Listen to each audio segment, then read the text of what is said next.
Beach sprints, it's fast, it's furious. The 50-metre sprint out to a top mark, coming back in, jumping out of the boat. The first to hit the buzzer goes through. Different experience from normal rowing. It's so fun. It's really good. All the athletes, they congratulate you after the race. It's good competition. Everyone had a really great time today. Just so awesome to be down on the beach and be around the rowing community. A lot less serious than other regattas, which is very nice. Whether you're a master, a junior, or an open or club level athlete, get on board, be part of it. There's something for everyone.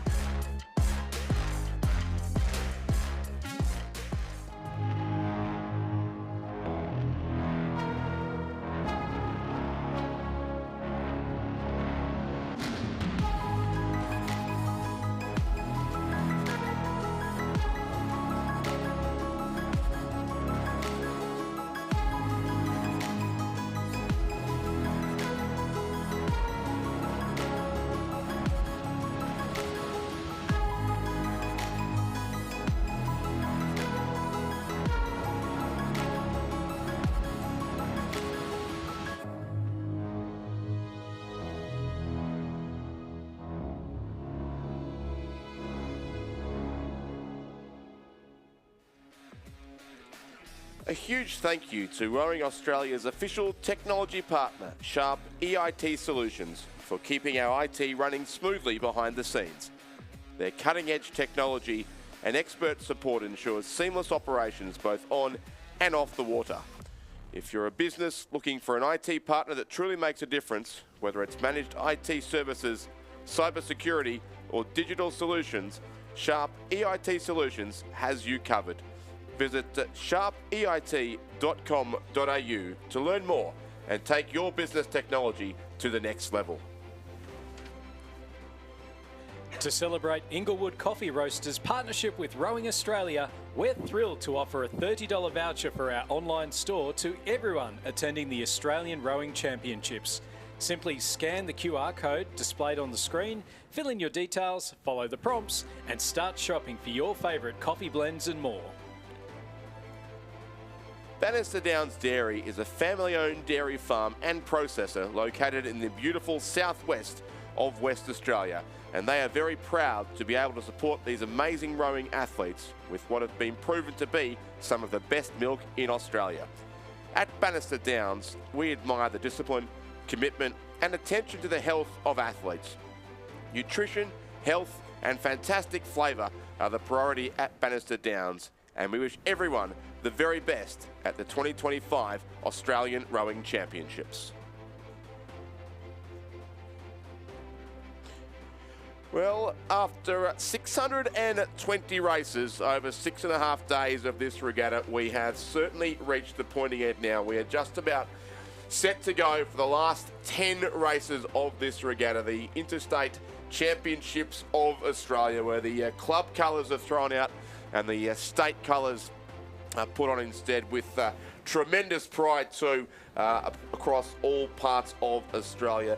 And we're not too far away from a start in the first of our events, the PR3 Women's Single Scull. And joining me in commentary for these first couple of events, a man no stranger to the para-rowing program especially, and just I think has calmed down after a hectic morning of school and club racing. Welcome back to Stuart John. Thanks, Richard. It was a fantastic morning's worth of racing, and I can't wait to call these interstate para races coming down the course. The passion is definitely there, and it's such a great experience to be a part of the Interstate Regatta. We've only got the two rowers in this particular one. We've got Susanna Lutzer from Victoria in lane number 4, so on the left-hand side of the screen, and then Lisa Greisel from New South Wales on the right-hand side. So neither of these rowers have won this event before. It's been dominated by Nikki Ayres from the Australian Capital Territory. She won in 2019, 2021, 2023 and 2024. The only reason she didn't win in 2022 at Ngambia was because she wasn't competing. Well, that does make it slightly challenging. Little bit challenging, but no. So Jessica Gallagher from Victoria won in 2022 at Ngambia, as they are now underway. Susanna Lutzer versus Lisa Greisel. It's Victoria v New South Wales. What a way to start the Interstate Regatta, but with the oldest rivalry in Australian rowing. Victoria represented by Susanna, Lisa representing New South Wales, both going for their first ever Interstate Women's Single Scull win. Yeah, it's a theme that will be repeated, I suspect, across the next 10 races off this regatta. A lot of events where obviously those two biggest states, and certainly our two biggest rowing states, are extremely strong when it comes to the big boats as well. But here in the first event, the Interstate PR3 Women's Single Scull, they're off and racing. You can see there on the left of screen, the sculler from New South Wales, Lisa Greisel, the first appearance of the Sky Blue Zooty at this regatta. And we will see shortly next to her as they row away from the start pontoon, the Victorian sculler, Susanna Lutzer, who's more familiar seeing, of course, in the pink colours of the Banks Rowing Club, but it is a great state against state match race battle here down the 2,000 metre course to commence proceedings. Yeah, it's almost Henley-like, isn't it? It's so in the single sculls, we did see Susanna and Lisa finishing with the silver and the bronze in the women's single sculls. That was for Banks and Lake Macquarie, respectively.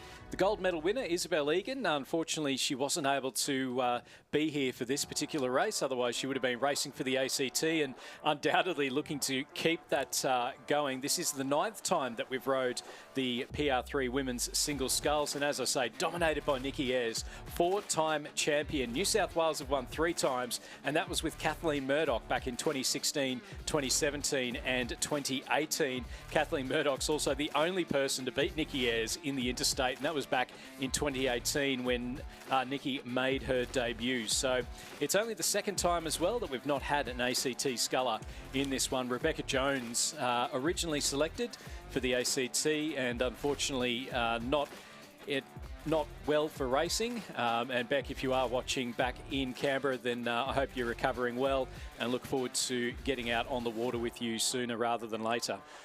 And we do indeed welcome all our viewers on the live stream as well, and thank you to BMA Event Group for their fantastic work in bringing it to you. This is always the most watched part of the 7-day regatta here on Sunday afternoon.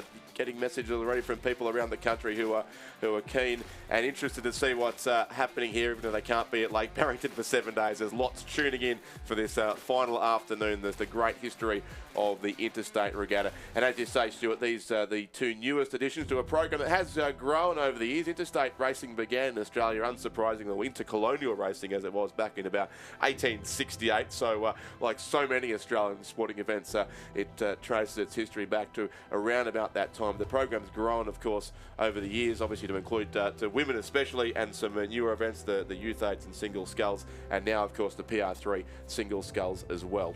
Yeah, added in 2016. With this event, we've seen Lisa. She came close in 2024 to Nikki Ayres. Susanna finishing in the bronze medal position for Victoria in that race, whereas out here at the moment, you can see there Susanna Lutzer with the big V on her back and down her side, and she is in the lead at the moment. If she was to go through and win, this would only be Victoria's 2nd win in the women's PR3 behind Jess Gallagher, who won, as I say, in 2022. The very talented Jess Gallagher, winter Paralympian, summer Paralympian, rowed for Australia. I believe she was part of the boat that qualified the mixed PR3 for the Paris Paralympics. And yeah, so... And a cyclist as well. And a cyclist, yes. Some of us look like underachievers. Yeah, rowing seems to do that. There seems to be some people that are extremely talented in absolutely everything. So it's, and certainly Jess Gallagher, one of those people. Susanna Lutz, she's really put on a lot of speed this year. As I say, 12 months ago, I would have picked Lisa Greisel to be ahead of Susanna. But at the moment, it is Susanna with that lead. You can see Lisa on the screen at the moment for New South Wales. She's rowing the Prof, and that's named after the professor. So Lisa got into para rowing. She gave birth to her second daughter, was diagnosed with cancer pretty much simultaneously, and as part of her recovery got into rowing, and that's how she's ended up in the para rowing scene. So the professor, the prof, the name of the boat, represents the professor that's whose name temporarily escapes me, but represents the professor who got her into rowing as part of that rehabilitation from her cancer treatment. Has been cancer-free now for a number of years, and has been on the verge of the Australian Paralympic team as well. Was a reserve in the 2023 World Championships in Belgrade. Got to participate in the reserves race. She is one of the rowers that is eligible for both the fours and the doubles in the international scene, so slightly more impairment required for the doubles than what it is for the pairs, and so hopefully we'll get to see Lisa rowing the limited, it's a shorter program this year. We've only got the 2 World Cups in Varese and Lucerne, which are always 2 terrible places to go to. Yes, if only we could secure a trip to those exquisite locations after being here at Lake Barrington. But yeah, you're right, a slightly compressed program in the post-Olympic and Paralympic year, and the World Championships in Shanghai. In Shanghai in late September, so it's going to be interesting to see how the facilities are over there. They've got a couple of artificial lakes set up over there, so it's really looking forward to seeing how the racing goes, both in Varese, Lucerne, and also out in Shanghai for the World Championships. As we just see here, Susanna Lutzer from Victoria rowing for the Big V. It's looking like it's going to be a Victorian win to start, but there's still about, about 500 or so metres left to go. And we know in the single scull, anything can happen. It's just one bad stroke, you fall into the water, and then all of a sudden it gives the opposition a chance to really have a go. But it is a comfortable lead for Susanna Lutz in the PR3 women's single sculls. Yeah, certainly looking good for the Victorians here. So in this field of 2 in Interstate PR3 women's single scull, as you say, Stuart, only won once by Victoria before, the very multi-talented Jess Gallagher. So an event that's largely been the domain of New South Wales in the early years, and more recently the Australian Capital Territory, who do have a strong field here in the Interstate Regatta, but as Stuart said, unfortunately not here in this particular event. Or in the men's one, we're all off getting sick and trading hospital visits, unfortunately. Yeah, you're timing things a little badly up there in the nation's capital, but I'm sure you'll all be back bigger and better in the future at least. But this is a very good performance here by the sculler from Victoria. Susanna Lutz, we've got no coach listed, but I think she's actually coached by Eleanor Kreutz at the Banks Rowing Club. As a very strong sculling program and lightweight program, as we know, going through Banks at Boathouse Drive in Melbourne. So this is a good result for that club too, with Susanna Lutz well clear here with 2:50 to go. Yeah, and just one more thing with Nikki Ayres. When she won in 2019, that was actually the ACT's first interstate gold medal since 1997. And what, Stuart, was that medal in 1997, dare I ask? That would be the controversial King's Cup. I was going to save that for later in the day, but let's go there now.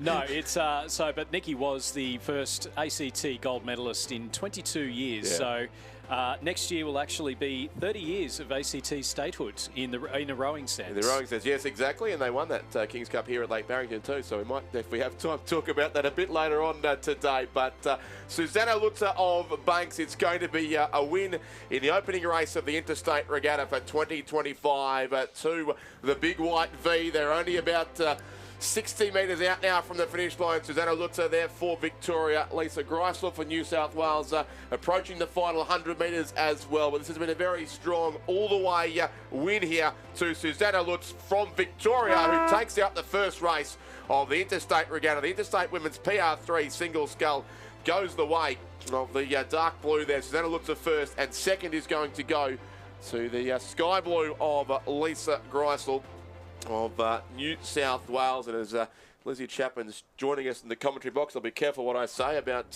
Victoria beating New South Wales, with a few battles still to come later in the day, of course, to decide the overall trophy through the John Coates Cup. But here comes Lisa Greisel in second place, so she will secure important points, of course, for her state in an overall trophy battle. But the win, Stuart, an impressive one to Susanna Lutzer. Yeah, and what I really liked there was you could see as Susanna went across the line, it was 27 seconds, the margin in the end. Susanna was still still absolutely puffed. She put everything into that. There was no way she was going to lose this race. And the first Interstate win of 2025 goes the way of the Big V. It's Victoria winning over New South Wales in the women's Interstate PR3 single sculls.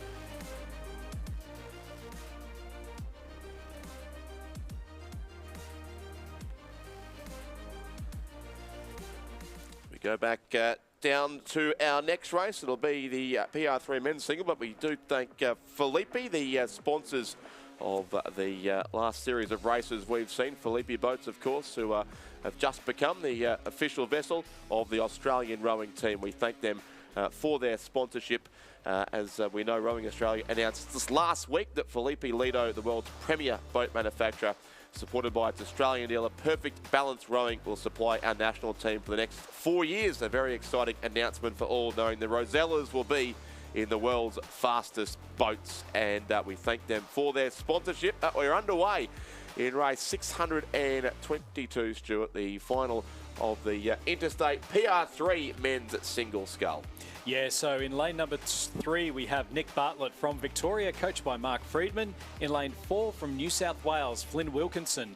In lane 5, from Tasmania, Michael Taylor, and you can see him there with the boat following him. We'll go into that in just a few moments.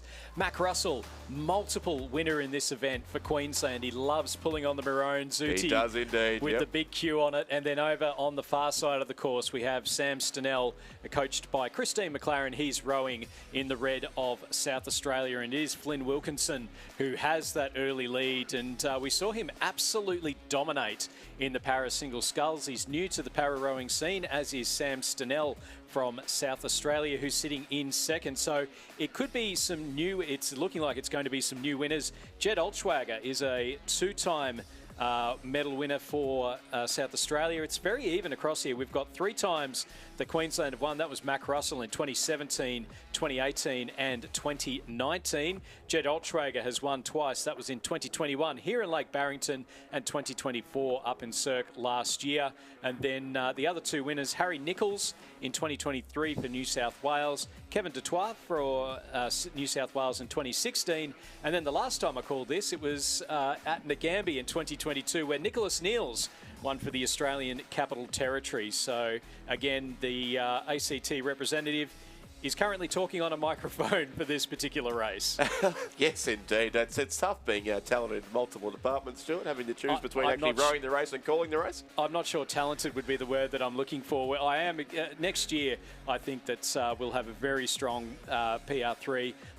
There is at least one person that is very, very quick who should be classified as para next year, and I'm looking forward to calling him coming down the course. It's back up in Cirque for 2026. But in the meantime, it is Flynn Wilkinson with that lead. As I say, he is early on into his para-rowing career. We've seen him race. I think he was just missed out on qualifying for the final of the under-23 single sculls, and then an hour later backed it up in the final for the PR3 single sculls and absolutely blitzed the field. You can see there the big V of Nick Bartlett from Victoria. He's up there. He's in lane number 3, so he was a bronze medalist last year behind Jed Olschwager and Mac Russell. You can see Michael Taylor from Tasmania. Now, the reason he's got a boat sitting in behind him is because Michael Taylor does have a visual impairment, and for visually impaired athletes in rowing, particularly in the single sculls, then what they can do is they can have a boat that comes down on the course behind them. Normally you'll see them over on the sides, so on the edges, so as that the boat doesn't wash off anyone else that might be behind. But that boat is able to tell him if he needs to go harder to bow or harder to stroke, and tells him how far he is from the other competitors. What he can't tell him, though, is to push hard or to give actual coaching calls. No coaching advice, no. But they're communicating by radio then from the boat to Michael Taylor. Yeah, that's exactly it. So it's Michael Taylor for Tasmania. Great thrill for him to be able to row for Tasmania on home waters. And I think we're going to see an interesting battle here for second, third and fourth. So Nick Bartlett from Victoria, as we just see through the 1,000-metre timing point, Flynn Wilkinson with that lead. Sam Stenell from South Australia sitting in second, a few seconds back to Mac Russell, and Nick Bartlett just off the podium in fourth. In the single sculls, we saw Flynn leading Sam, and then Nick was in third, and Mac finished off the podium, which it wasn't expecting to see back in the main PR3 single scull. So Mac Russell on the screen at the moment. He made his full Australian debut in the Coastal Rowing Championships out at Genoa last year in the PR3 double sculls. Sam Stenell on the right-hand side rowing for South Australia, so you can see him there sitting nicely in that second place. But Mac Russell finishing off the podium in the single sculls earlier this week was a big shock to the system, and I think it's been a very, very long time since we've seen Mac not at least medal in any PR3 single sculls. Yeah, a perennial place getter both in that and also in this event. As you said, he's won it 3 times back in the pre-COVID years, 2017, 18 and 19. Then was second here in 2021. Second again last year at Sydney and third the 2 years between that. So Mac Russell has been a permanent fixture on the podium for 7 years, or 7 national regattas at least. But certainly in a battle here with Nick Bartlett, the Victorian, who Aaron Skinner rode for Victoria in the first 8 years this event was run, and he's still very active at regattas around Victoria, always in the colours of the Nestles Rowing Club from Warrnambool, and he is always travelling around the state. But Nick Bartlett took the Victorian spot last year, has maintained it this year. Someone also who travels around the state a fair bit because he's the head coach at the Gippsland Grammar School. He's also coaching at Mercantile, and he's raced already at this regatta as well as coached a huge number of crews. So a very busy man indeed is Nick Bartlett for Victoria, but it's Flynn Wilkinson still leading it here for New South Wales. And Aaron Skinner, I think a couple of years ago, Lizzie had a great stat that I think Aaron Skinner had the longest consecutive Nationals appearances, and he's appeared then, and that was in Perth a couple of years ago. So he's appeared again in Sydney, and he's appeared again down here in Tasmania. So he's always out there. But this battle for second, battle for third, and even the battle for second here, as they're coming up now towards through the final timing point. It was 5 seconds between Sam Stenell and Mac Russell, and then 2 seconds between Mac Russell and Nick Bartlett. And you can see those 3 rowers up on the screen at the moment. I wouldn't count out any of them to not have a massive finish. You can see there Nick Bartlett, he's looking out to his left-hand side. Mac Russell, well, he becomes 10 foot tall and bulletproof every time he pulls on the maroon Zudi of Queensland, and he'll be wanting to sit there on the podium.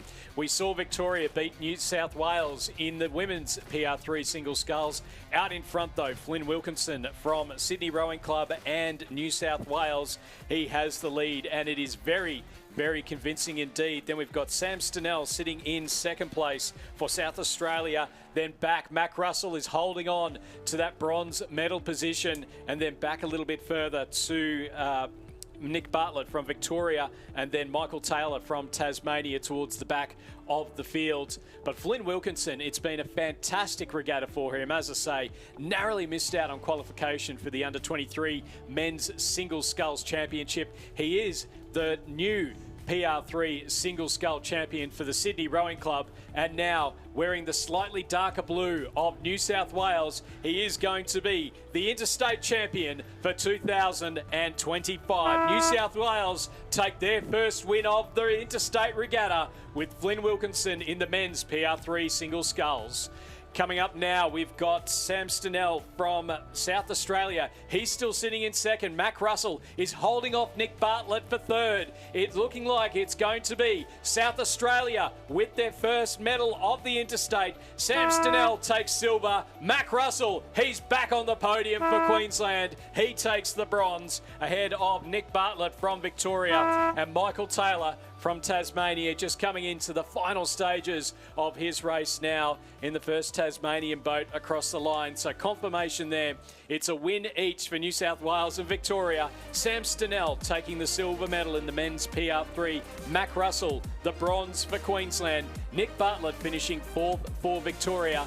And now just coming up to the line, it will be our vision-impaired athlete from Tasmania, Michael Taylor, coached by Peter Volker, on his home waters, wearing the big C of Tasmania in the green Zudi. He'll cross the line in 5th place.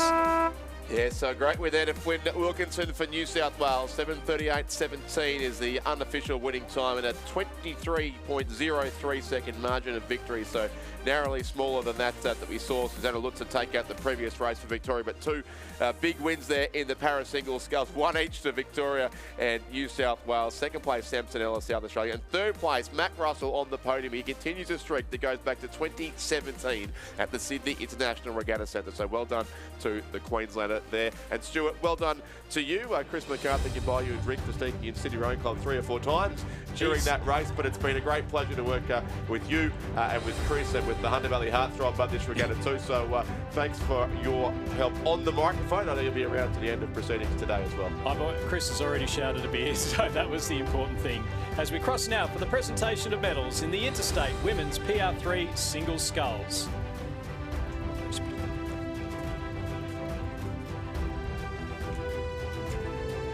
The medals will be presented by Brigadier Alison Cray, AMCSC, President Paralympics Australia and Rowing Australia Director. Silver medalist representing New South Wales, Lisa Greisel.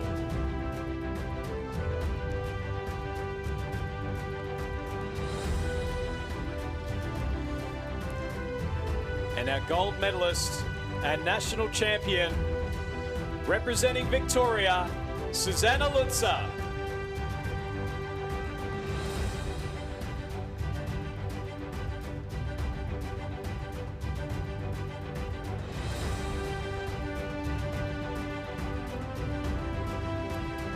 Ladies and gentlemen, please congratulate our champion and medalist in the Interstate Women's PR3 Single Sculls.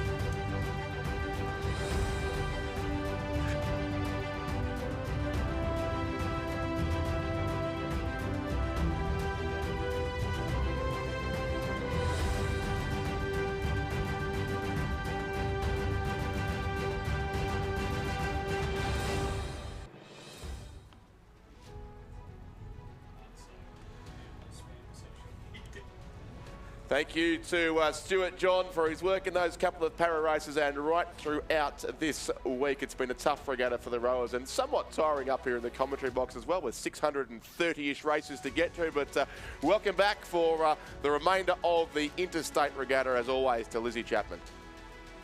Thank you very much, Richard. Yeah, what an amazing regatta.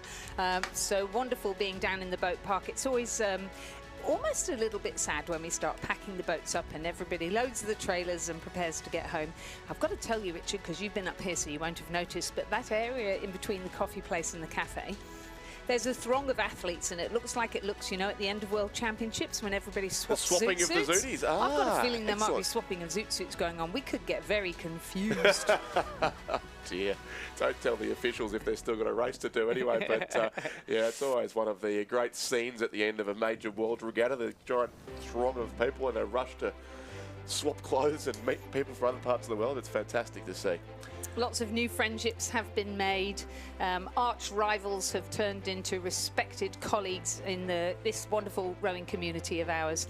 And talking of that, people who row together and row against each other lining up now for our next race, which is the Interstate Women's Single Scull. They are racing for the Nell Slatter Cup.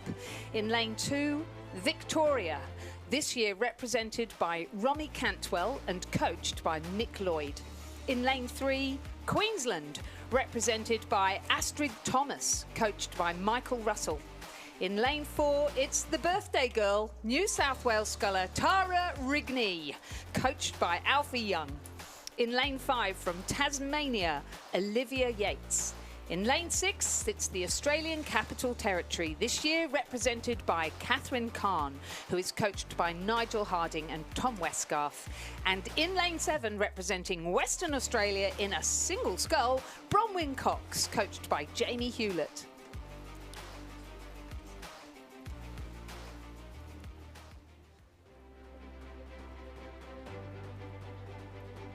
Another great look at the pristine waters here of Lake Barrington as our drone, which has been fantastic all week, zooms in and now high above the start pontoon here at Lake Barrington. For once, the lake behind the start relatively clear. There's only, of course, a small number of crews still to race over the course of today. Just 8 races remain, remarkably, since we began back here on Monday morning. But these are always some of the highlights of the national championships, the races of the Interstate Regatta. The Nell Slatter Trophy itself actually dates back to 1901. And the regatta held on Albert Park Lake, where the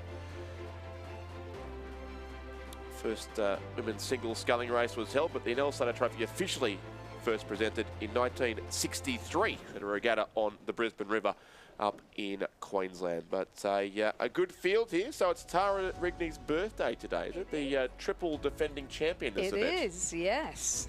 And this is her first appearance at the Nationals on the boat, at least. So she's come in for a hit-and-run job in 1 or maybe 2 races, actually, as I look forward through the crew list. Yes. I think she might be the mighty bow woman. Oh, and she's off. And if we know her, there is no way she is going to be letting anybody get any quarter whatsoever in this race against Tasmania, Australia, Capital Territory and Western Australia in the bottom half of the draw. Victoria, Queensland, New South Wales in the top half. Pretty even start there, and again, it's so great to have this drone right from the beginning there. We can see exactly what's happening. A pretty good start, certainly, to Bronwyn Cox of Western Australia on the right of screen there, and also it's Astrid Thomas, I should say, of Queensland there in lane number 3, the young sculler from Queensland who won the what was it, the under-7? No, the under-19 single scull she won in very, very commanding. So I think she was still eligible for under-17. In fact, Astrid Thomas, who was rowing them for the University of Queensland. But here, in the Queensland colours, she is out in front. So it's been a great start by Astrid Thomas. Now, I recall being here 4 years ago, Lizzie, when you and Ray were describing this race. And it was Caitlin Cronin, the Queenslander then, who came out like a train and took a large lead in that race. And it took every bit of Tara Rigney's strength to reel her in the closing stroke. So I reckon Caitlin led that race for about 1,950 metres, but Tara Rigney in the end was able to come through and take the win in a race that certainly I think played some part in her single sculling career really taking off. She's won this race now, we know, every year since 2021, and sits here on lane number 4, as Lizzie said, on her birthday today. So what a present that would be, a 4th consecutive Nell Slatter Trophy, which is a race that certainly has been shared amongst the states in recent years, but New South Wales have won the last 4. And in fact, I take it back, if this is correct, it was Harriet Hudson of New South Wales who won that race in Lake Barrington. I'm not entirely sure that it's the case, but in any case, there's no doubt New South Wales have won this a number of times in recent years. Genevieve Horton, Harriet Hudson and Tara Rigney certainly amongst the winners there. 22 times in total New South Wales have won the Nell Slatter Cup, and it is a quarter of a second lead to Tara Rigney now over the Victorian in lane number 2 there. Romy Cantwell for Victoria, who's also an athlete in great form at this regatta. She, in fact, sits second still in the overall medal tally, at least last time I checked it. She did. Romy Cantwell for Victoria had 3 gold medals, having won the under-23 women's double and quad, and also the open women's 8. So an athlete in some form, usually racing throughout this regatta for the Melbourne University Boat Club. But here, of course, in the colours of Victoria, she's coached by Nick Lloyd. Tara Rigney in lane 4 there is coached by Alfie Young, and they're on screen in the bright yellow of Western Australia. It is, of course, Bronwyn Cox, coached by Jamie Hewlett, a 2-time Olympian who's rowed in the women's 8, the last couple of Olympic Games. And she's rowing here for Western Australia on the far side of the course. And there is the sky blue form of Tara Rigney, certainly just ahead of the sculler from Western Australia as they head up towards the halfway point. We'll get our next timing check, but certainly Tara Rigney, after, well, a couple of them had a really good go out of the start, as you'd expect, including Astrid Thomas and Catherine Carr. But now, around about the halfway, mate, they do start to settle down into the expected order. Just looked like Tara was almost across on the line of boys on the far side of her lane in the middle stage of the race, but we will see how that plays out as they come through halfway. But there on screen is the Victorian sculler, Romy Cantwell, who certainly has had a very good regatta and enjoying these slightly more placid conditions out there on Lake Barrington now as she makes her way down the 2,000 metre course here in this race for the Nell Slater Cup, the Interstate Women's Single Scull Championship of Australia. And it's Tara Rigney leading it by just over a length now from Romy Cantwell. The Victorian, Bronwyn Cox, just under half a second back. In third place on the far side for Western Australia, Catherine Kahn is next, the sculler for the ACT.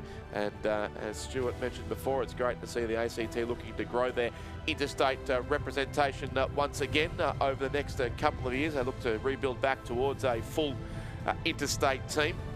Another state doing that certainly is Tasmania, and Olivia Yates racing here for Tasmania down lane number 5. She was just a third of a second behind Catherine Kahn, a young sculler from the Tasmania University Boat Club, who will also race in the Women's Youth 8 in a little while's time. So she's had a very busy regatta as well. 6th in the under-23 women's single scull, but winner in the double scull and also the quad scull, Olivia Yates of Tasmania.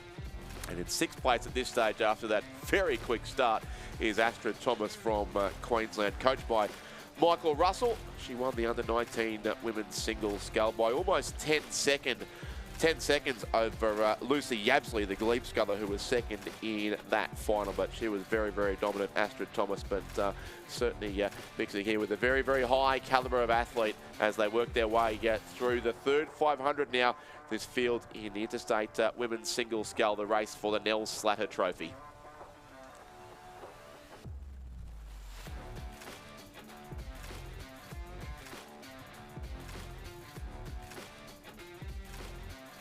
Around about 600 metres to go now, and certainly it does continue to be Tara Rigney for New South Wales who leads it here. Good race for second, as we can see on either side of the course. Hard to separate those two. Lizzie, Romy Cantwell, and also Bronwyn Cox on the far side of the course. Yeah, that's right. Terrific row. It must have been such a shock for Romy, because I think she didn't get the result in the single that she wanted earlier on in the regatta, but here she is having a fantastic row.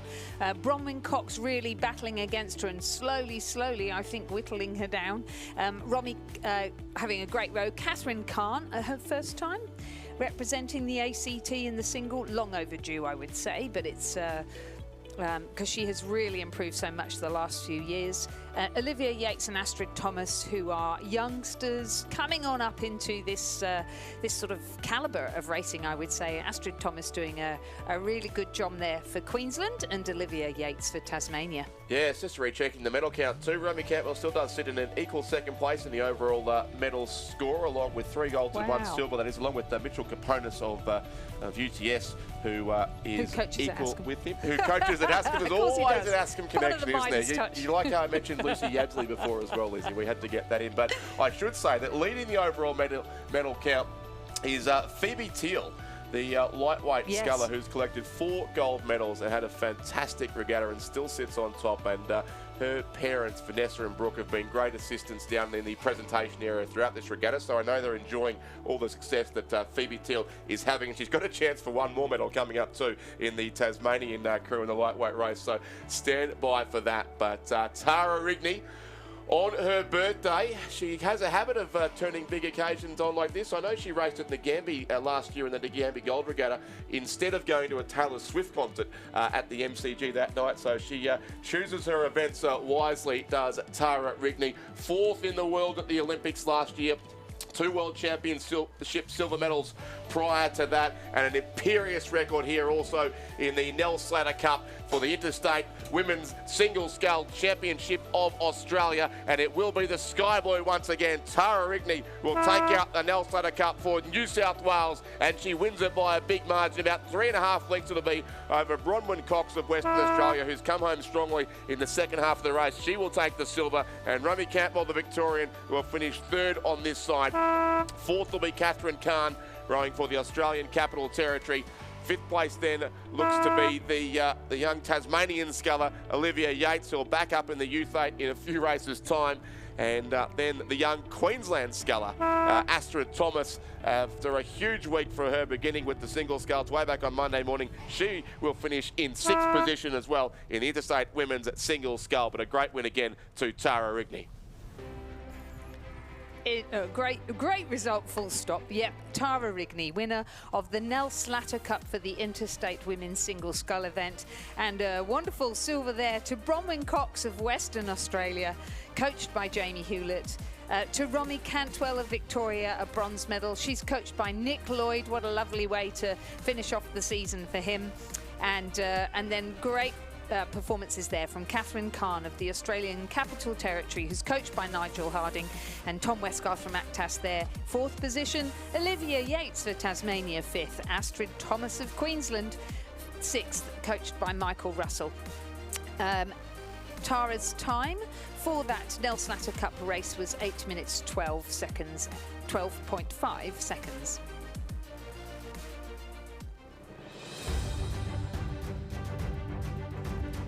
And ladies and gentlemen, we move to the presentation of medals for the Interstate Men's PR3 Single Scull Championship of Australia.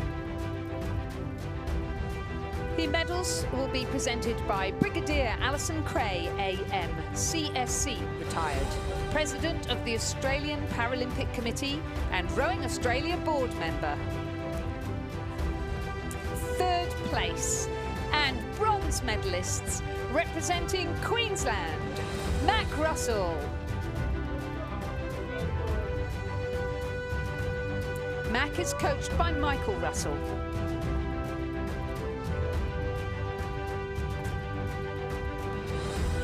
Second and silver medalist, South Australia, Sam Stenell.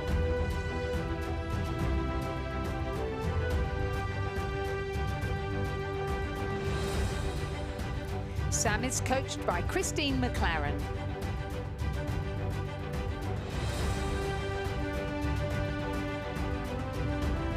And our gold medalist and interstate champion for 2025, New South Wales, Flynn Wilkinson.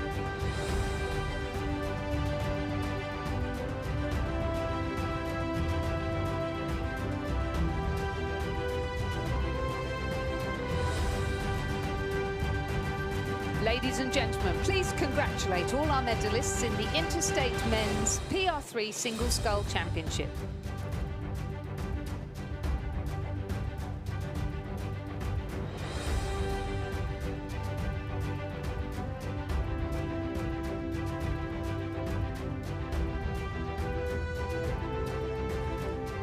We talk about the importance of the interstate regattas here. Great to see Mac Russell with the Queensland flag there on the presentation podium as well. As we said, it's his 7th consecutive national championships on the podium in this event. So well done to him, but well done to our winner there, Flynn Wilkinson, as well.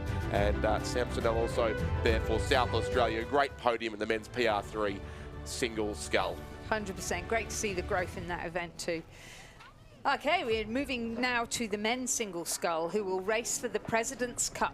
In lane 1, New South Wales, represented by Nick Miro, coached by Tom Lorridge. In lane 2, Western Australia, Alex Rossi, coached by Jamie Hewlett. In lane 3, Queensland, Sam Green, coached by Tim McLaren. In lane 4, South Australia, Oscar McGuinness, coached by Nick Mitchell. In lane 5, Tasmania, Samuel Mounter. In lane 6, the Australian Capital Territory, Hamish Harding, coached by Tom Westgarth.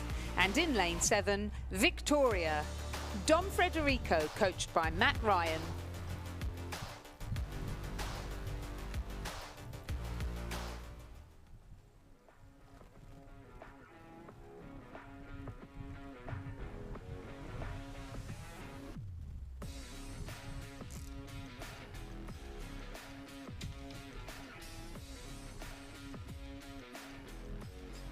Not far away from the beginning here of the President's Cup, the Interstate Men's Single Scull.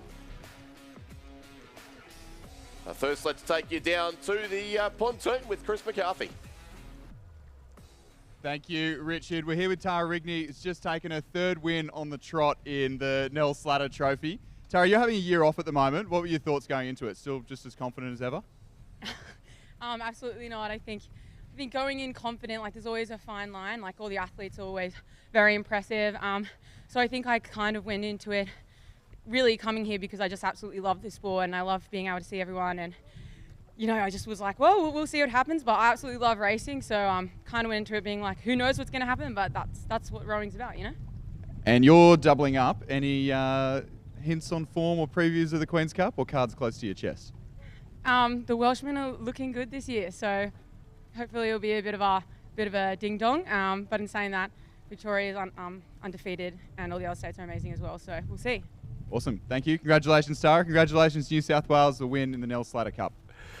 Thank you, Chris. Great to have the post-race interviews back again as part of our coverage this year of the National Championships from Lake Barrington, and we're still just about to get underway. In fact, well, I watch about 10 seconds away from the official start time in the race for the President's Cup, a trophy that was first created in 1926, or in fact 1925, and the president it was named after was the president of the Australian Amateur Rowing Council, Mr. E.C. Watchorn, who presented that trophy. Was firstly won in 1926 by A.A. Baines of Queensland, and Queensland do have a very strong record in this race too, Lizzie, over the years. Duncan Free, of course, a multiple winner. Cormac Kennedy Leverett just a couple of years ago over in Western Australia as well. So Duncan, I think 7 times a President's Cup winner.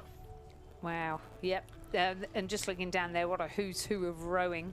So I'm sure everybody here today is going to be competing, but much like the women's single sculls, these are not necessarily people who have represented their state before in the single scull, so fresh young breed coming through. Nick Miro from New South Wales in lane 1. Certainly hasn't done the single scull before. I think he's probably got a bit of a surprise bit getting the call up to do it today. But there he is, and competing ferociously against the very talented Alex Rossi of Western Australia, who's in lane 2, who's coached by Jamie Hewlett. And Sam Green represents Queensland, rows at UTS Haberfield in Sydney, hence him being coached by Tim McLaren. Yes, he did, but went to school at Nudgee College in Brisbane. Was a member, I think, the last of the succession of about a decade of success under John Bowes before he was snatched away by Rowing Australia, and in my view put to far better use doing his current job than letting Nudgee win year after year after year. But I'm incredibly biased, of course, when it comes to schools in Queensland. So yes, he was a product of that program too, Sam Green. Now, in lane 4, we have South Australia. In the past, been represented by Alexander Hill. I don't think he's too well at the moment, so he can't compete today. But Oscar McGuinness has taken up the challenge and has gone out really hard. We have an interesting stat on him, don't we? So Oscar McGuinness, if he is to win, or in fact, if he is to secure a medal in this event, would come, we believe, and we have checked this with Andrew Guerin, the font of all things rowing knowledge, he would become the first person to have won a medal in all 4 of the able-bodied interstate regatta events, which would be quite the remarkable achievement were he able to do so. The next closest we can find is Peter Anthony, in fact, who has who won the President's Cup, also the King's Cup, and the lightweight for the Penrith Cup, but didn't win a Youth 8, I don't believe. So it is a rare set of medals that Oscar McGuinness may be able to claim here for South Australia. So you can see him there now in the middle of the field with the other boats fanning out beside him. That's a shot there of Nick Miro in the blue of New South Wales. On the other side of Oscar McGuinness is Samuel Mounter from Tasmania, from that family of excellent scullers. And I don't believe he's represented Tasmania before either. But he's the state champion. He won their state championship regatta on this course a few weeks ago, so certainly very well qualified to take up the mantle of for this race for Tasmania. We then have Hamish Harding representing the Australian Capital Territory. Definitely ACT through and through. Yes. With highly respect, comes from a very good gene pool as well. Yes, he does indeed. Nigel Harding, his father, of course, the coach, and Adair Ferguson is his mother. As we discussed a couple of days ago, I think it was during that lightweight 8s race, the first ever Australian woman to win a lightweight women's single scull world championship back in 1985, and took out a Commonwealth Games gold medal the following year. And I think it's still suggested that new trophy will be named after Adair Ferguson for the lightweight women's 8 that was won for the first time in yesterday's racing. And then the final contestant in lane 7, representing Victoria, is Dom Frederico, who's coached by Matt Ryan. Yes, so Dom Frederico for Victoria there on the far side. A couple of silver medals from this regatta already. We do have here the top 3 from the men's single scull racing in this race. So the open men's single scull won by Oscar McGuinness. Second was Dom Frederico, and third in that race was Hamish Harding. So on that form, you would expect them to certainly be amongst the medalists here. Sam Mounter, as he mentioned, was a bronze medalist in the under-23 single scull as well. So he is in good form this regatta. Sam Green into the came from the B final of the open men's single, as did Alex Rossi, the NTC athlete, also from Western Australia, over on this side of the course, and Nicholas Miro from Sydney Rowing Club, also in the B final, the open men's single scull, and a bronze medal at this regatta in the open men's coxed 8 already in the sky blue of Sydney Rowing Club. So plenty of athletes here who've all in fact have rowed over the course already at this regatta, so it's not quite the hit and run mission we just saw from Tara Rigney to try and claim a couple of gold medals for her state. But a very, very strong field indeed. And it was at the 1,000-metre mark, certainly a lead to Oscar McGuinness of South Australia. I mean, 3:33.57 was his time there. He led at the time by 1.64 seconds, but it's certainly more than that now over the two scullers on the right of screen on the far side of the course. Hamish Harding and Dom Frederico. We'll get a closer look now as they come through 1,500 metres, and it is indeed a 5-second lead now to Oscar McGuinness, the South Australian, and Dom Frederico just has his boat into second place now by 0.3 of a second ahead of Hamish Harding from the Australian Capital Territory. Nick Miro fourth for New South Wales. Sam Green of Queensland fifth. Alex Rossi in sixth for Western Australia. And Sam Mounter for Tasmania sits in 7th place. Now, I was just checking to see when a Tasmanian had last won this event, Lizzie, and it was Scott Brennan, of course, the great Tasmanian, now married, of course, to Kim Crow, or Kim Brennan, but he won this race in 2005 and here at Lake Barrington in 2006 as well. So the history of this event is quite incredible, but another page about to be written here as Oscar McGuinness looks to make some history of his own, and he's almost certainly, you'd have to say, to get a medal in this race to complete his set of 4 of the interstate able-bodied events from the national championships. But a strong finish is coming here from the Matt Ryan coach sculler Dom Frederico for Victoria over on the far side of the course. So there is the South Australian up in front. You can see that lead's been cut down now to be around about a boat length or so. So it's still Oscar McGuinness who leads here for South Australia, coached by Nick Mitchell. Dom Frederico a clear second now for Victoria.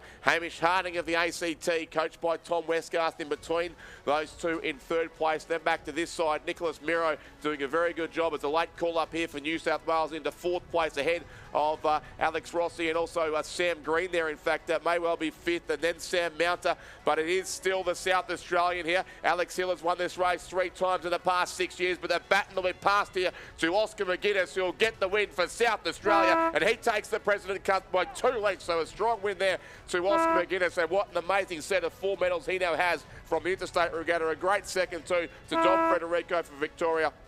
3rd, Hamish Harding of the ACT, so in fact the same top 3 as we saw in the open men's single scull. 4th place will go to Nicholas Miro for New South Wales. 5th will be the Queenslander Sam Green, also a late replacement in this race. I think it was for Jackson Free, who was listed originally, so good effort there from the Queensland sculler. 6th will go to Alex Rossi of Western Australia, and 7th place the Tasmanian Samuel Mounter makes his way across the finish as well. But the President's Cup is staying in South Australia, Lizzie, but in a different set of hands this time around, and that is history for Oscar McGuinness. That is history for South Australia too. Congratulations, Oscar McGuinness. How fantastic for you.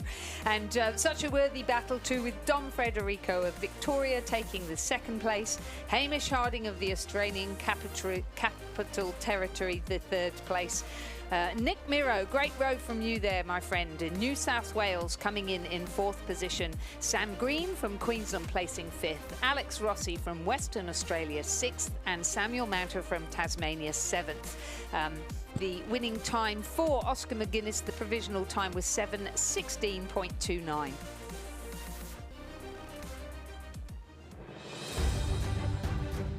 Great racing there. The strong finish. Oscar McGuinness got in front in the middle stages and really went away to take a good win.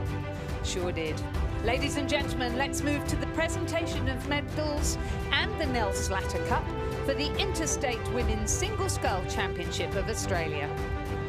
The medals and the cup will be presented by Ian Chesterman AM, President of the Australian Olympic Committee. Third and bronze medalist representing Victoria, Ronnie Cantwell.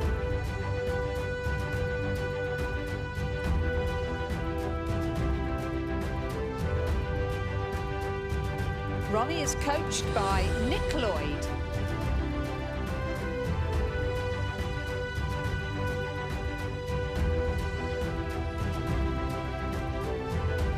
Second and silver medalist representing Western Australia, Bronwyn Cox.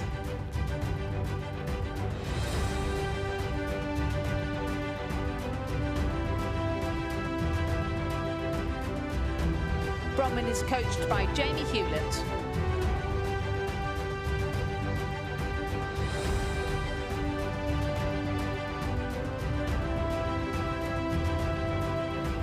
And our gold medalist and Australian Interstate champion for 2025, representing New South Wales, Tara Rigney.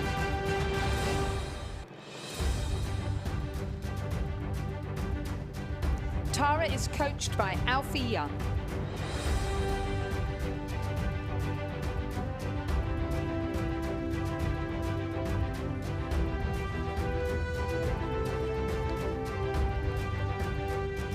The Nell Slatter Cup will now be presented by Ian Chesterman AM.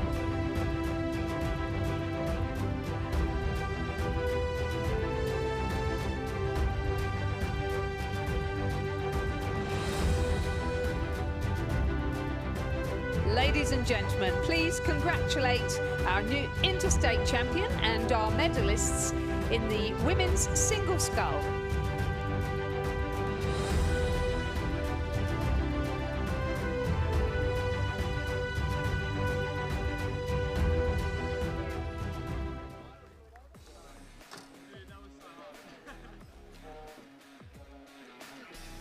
Oh, it feels like we get off to such a nice steady start, and it sort of builds and builds through the competition of the Interstate Regatta, doesn't it? We start off with the para single sculls, the single sculls, we move to the lightweight events, and then we get into the eights, and it gets faster and faster and faster. Yes, absolutely it does, but good that our races are adequately spaced out so we can watch them all the way down the course, as will be the case shortly here. In the Interstate Lightweight Women's Quad Scull, the race for the Victoria Cup. So this is the first of our two lightweight races, and as you say, Lizzie, the Youth 8s will be next, followed by the Interstate 8s. So 6 races left at this regatta, but certainly 6 of the best, and a strong field here certainly in the race for the Victoria Cup.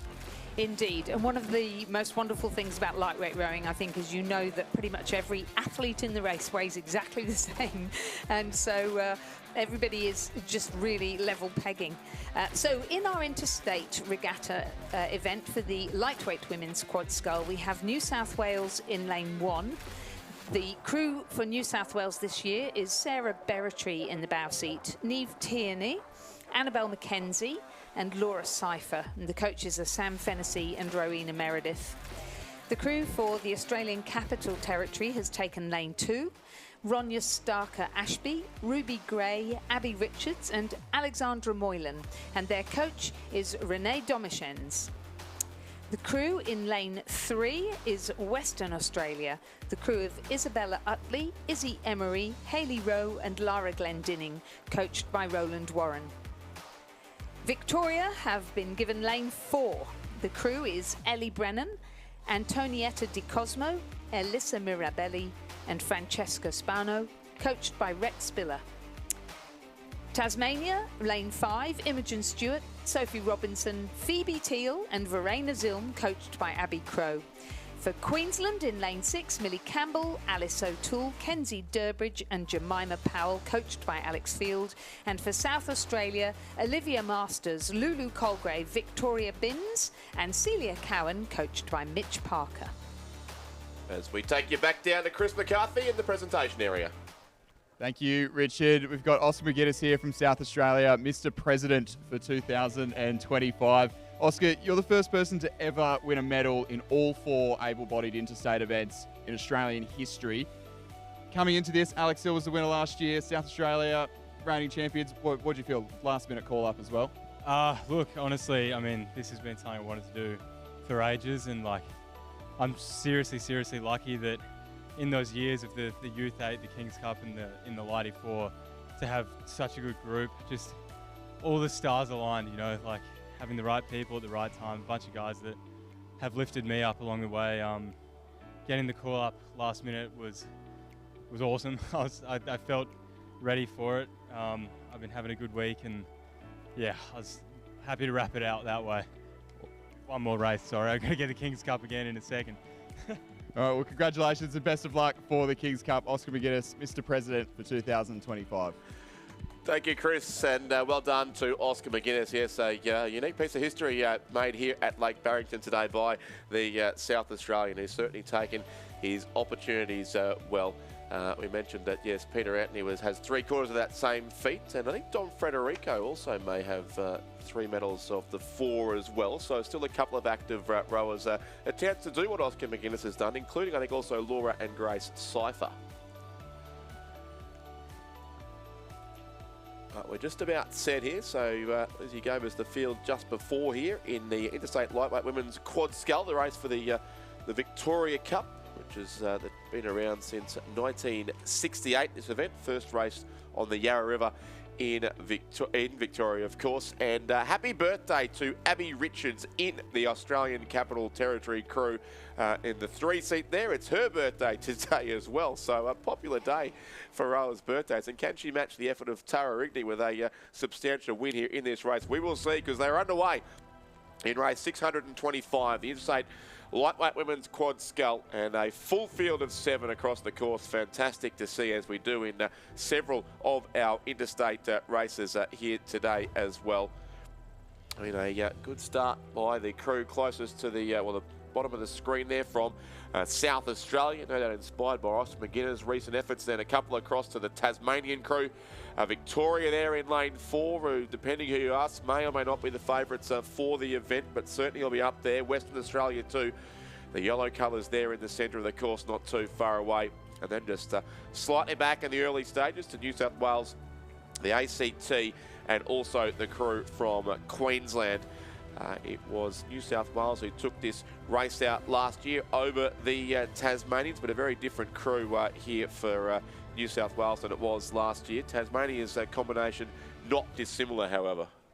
Yeah, New South Wales, I think the big changes that have come afoot with lightweight women's rowing, or lightweight rowing, I should say, the Olympic prospects, and even World Championship event prospects, has mean we've seen Grace Cypher certainly now competing as a heavyweight and competing in fine form, and to some extent Laura Cypher as well. She's done some excellent work so far this regatta, and so we've got a slightly different pool of athletes. There's also been some changes, people just moving away from New South Wales. So the crew this year, Sarah Berretry, she started off at Nepean Rowing Club and has then moved on up to the high performance clubs in Sydney. Neve Tierney at Sydney Rowing Club, Annabelle McKenzie, who is, I believe, Newcastle Grammar School, yes, I think. Yes, that's right. And Laura Cypher is still there, managing to get down to 8 again for this event. Good on her. And it is those 3 boats there in the centre of the course who look to lead the field here through the opening third or so of this race. It was Victoria after 500 metres by a very small margin, as is so often the case here, of course, in lightweight racing. So Victoria by 0.39 back to Western Australia, 0.51 to Tasmania, and then about 1.33 seconds to South Australia. But a clear top 3 here in the centre of the course, stretching out to battle this one out, you would think, in the Interstate Lightweight Women's Quad Scull. The crew there from Western Australia in the yellow colours alongside Victoria, and also the home crew from Tasmania. Oh, we've just seen Chris Gromit, a boat called the Chris Gromit. He really is everywhere in this regatta, isn't he? He is, and what a great job he does too. Just talking of boats, the boat from Western Australia is called the Liz Philp, and I've been reliably informed by the crew, or the guys from the University of Western Australia, that the last time this boat won here was 31 years ago with an all University of West Australia crew, and the crew here are all from the University of Western Australia. So they've, again, a unique piece of history, and that's why they are rowing so ferociously. It is, yeah, it is, and they're in front, Lizzie. Oh, Western Australia now. They've taken the lead, so by just on half a second, it is Western Australia ahead of Victoria and Tasmania in the race for the Victoria Cup, and then a bit of a gap back to New South Wales, Queensland, the ACT, as they follow them down the course. But yeah, very strong second 500 there for that Western Australian crew. Isabella Utley, Izzy Emery, Hayley Rowe, and Lara Glendenning, coached by Roland Warren. And the Victorian crew there alongside them is 3/4 of last year's crew that finished in third place. Ellie Brennan, Anta Cosmo, Alyssa Mirabelli, and Francesca Spano, coached by Rhett Spiller. Alyssa Mirabelli has won, I think, more medals than anyone across the course of this season. She stole a heat from the New South Wales Championship. She did the same at the Victorian Championships, and she's had some great success here as well at this regatta. And alongside them, also the crew there from Tasmania. Speaking of people with lots of medals, Imogen Stewart, Sophie Robertson, Phoebe Teal in the 3-seat, and Verena Zilm, of course, rode originally for South Australia, returned to interstate racing last year in this Tasmanian crew that finished in second place behind New South Wales, and now coached by Abby Crow, the crew from Tasmania. And maybe now, as it seems to almost change stroke for stroke, I think the Tasmanian crew have the edge on Victoria and Western Australia. So talking of Victoria, I was talking to Minnie Cade the other day, the president of Melbourne University Boat Club, who herself was an international lightweight rower. And in 1992, Minnie won the lightweight women's coxless floor at the World Championships with Virginia Lee, Liz Moller, Deirdre Fraser. I think the boat that they raced in was provided by Jeff Sykes. It's this same boat that Western Australia are rowing in right now. Remarkable. So. Yes, it's incredible, some of the stories around around this event and around the equipment too over many, many years. But here is the Tasmanians now have taken almost a second lead over Victoria. I can hear some cheers from outside the commentary box window, despite being 3 stories up here. Plenty of support for the Tasmanians on their home course here, who haven't won this event for 3 years. So they did win it back here at Lake Barrington, of course, in 2021, and are looking to add another title to their very impressive efforts. And Phoebe Teal in the 3-seat, looking to win a 5th gold medal of this regatta, is well placed in, but this Victorian crew will certainly fight hard all the way down to the finish line. But they trail it now by almost a boat length, so plenty of work to do in the concluding strokes of this race. And Western Australia, who pushed so strongly through the second 500 metres to get their boat narrowly in front, and now having to hold on to 3rd place, with New South Wales and the ACT on this side fighting out for 4th and 5th. The far side,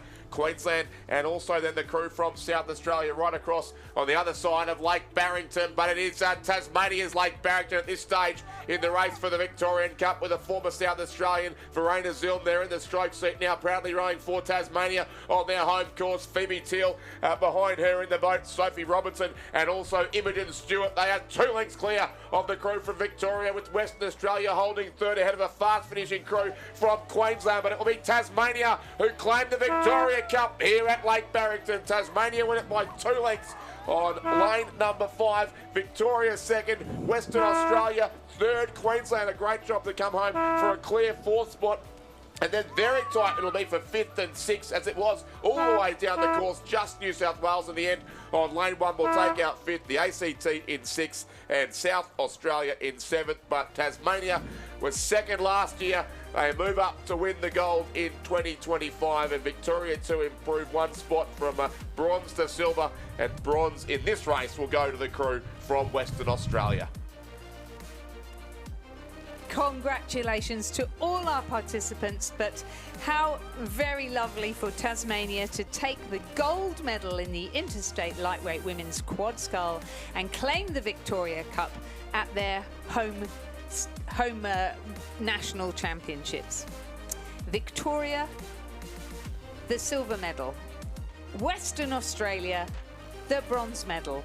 4th, Queensland. 5th, New South Wales. And 6th, the Australia Capital Territory.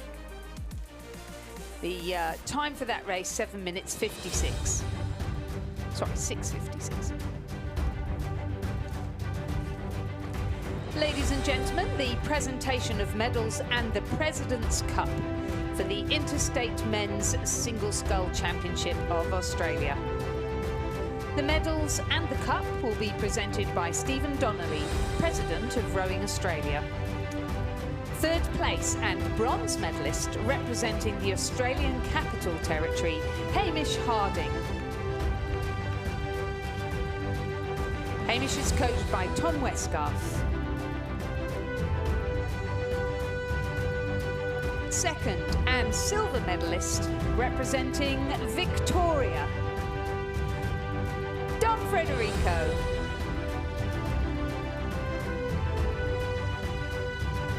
Dom is coached by Matt Ryan.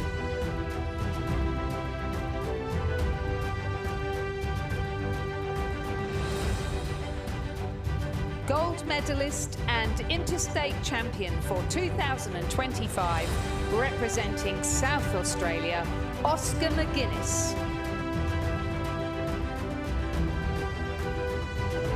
Oscar is coached by Nicholas Mitchell.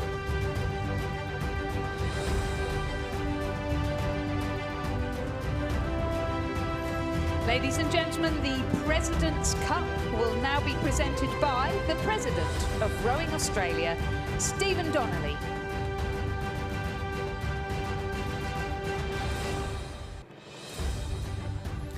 Please congratulate all our medalists in the Interstate Men's Single Scull.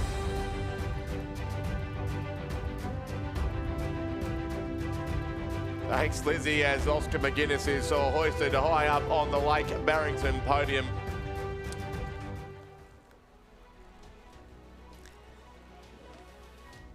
We get another view of the start and we get a look at the Interstate Lightweight Men's Coxless Fours as they attach themselves to the start pontoon, ready to race for the Penrith Cup.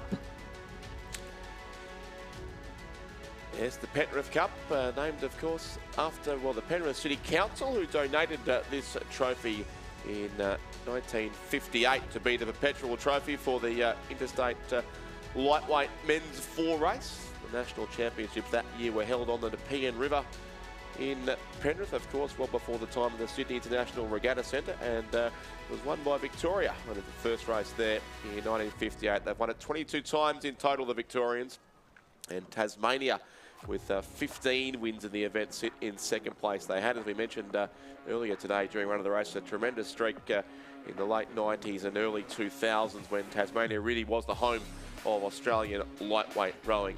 And they've got a pretty strong crew in this race as well, having just seen their women take out the lightweight quad as well.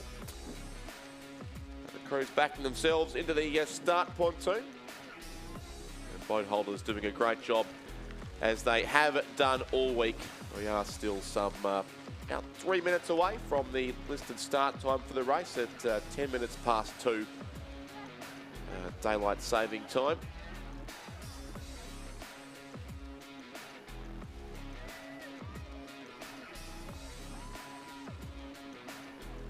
Our drone view once again spectacular as we come in behind the bows of the boats. See the start pontoon. That was completely rebuilt a couple of years ago. The original 1990 World Championship pontoon lasted here at Lake Barrington for, I think it was close to 30 years before being damaged in a big storm.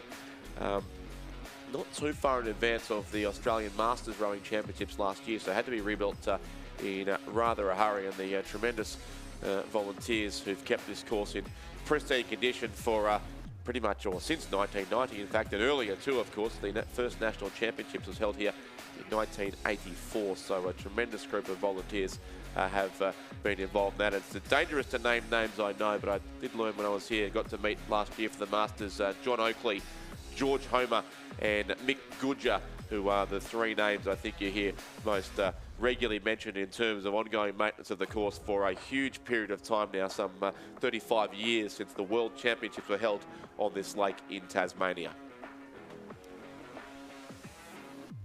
So we can see our crews are in the starters blocks. We can see to the ongoing waterways further below. This lake was caused by the damming of the River Forth in the 1960s as part of the hydroelectric scheme here in Tasmania. So there are two large dam at either ends of this lake. As the water flows down, it is kept and moved as part of the hydropower scheme. But a great race in prospect here. Lizzie now with 7 boats once again. Great to see a full field this race. And I think we're about to go to Chris McCarthy. Thank you, Richard. I'm here with Verena Zilm from the winning Tasmanian quad, really fresh off the water.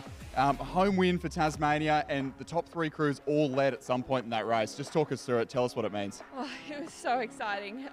Yeah, it was amazing racing. I think it's just such a good example of how close and amazing lightweight rowing is. And for me, it just means so much. I've never won that race. We got a silver medal last year, and yeah, this is probably my last one. So yeah, I'm just so stoked. It was the home national. So yeah, and I'm just so proud of the girls in the crew. Like, we had a little 15-year-old Amy in the bow, and she's won the Vic Cup her first time in the crew. Like, how amazing is that?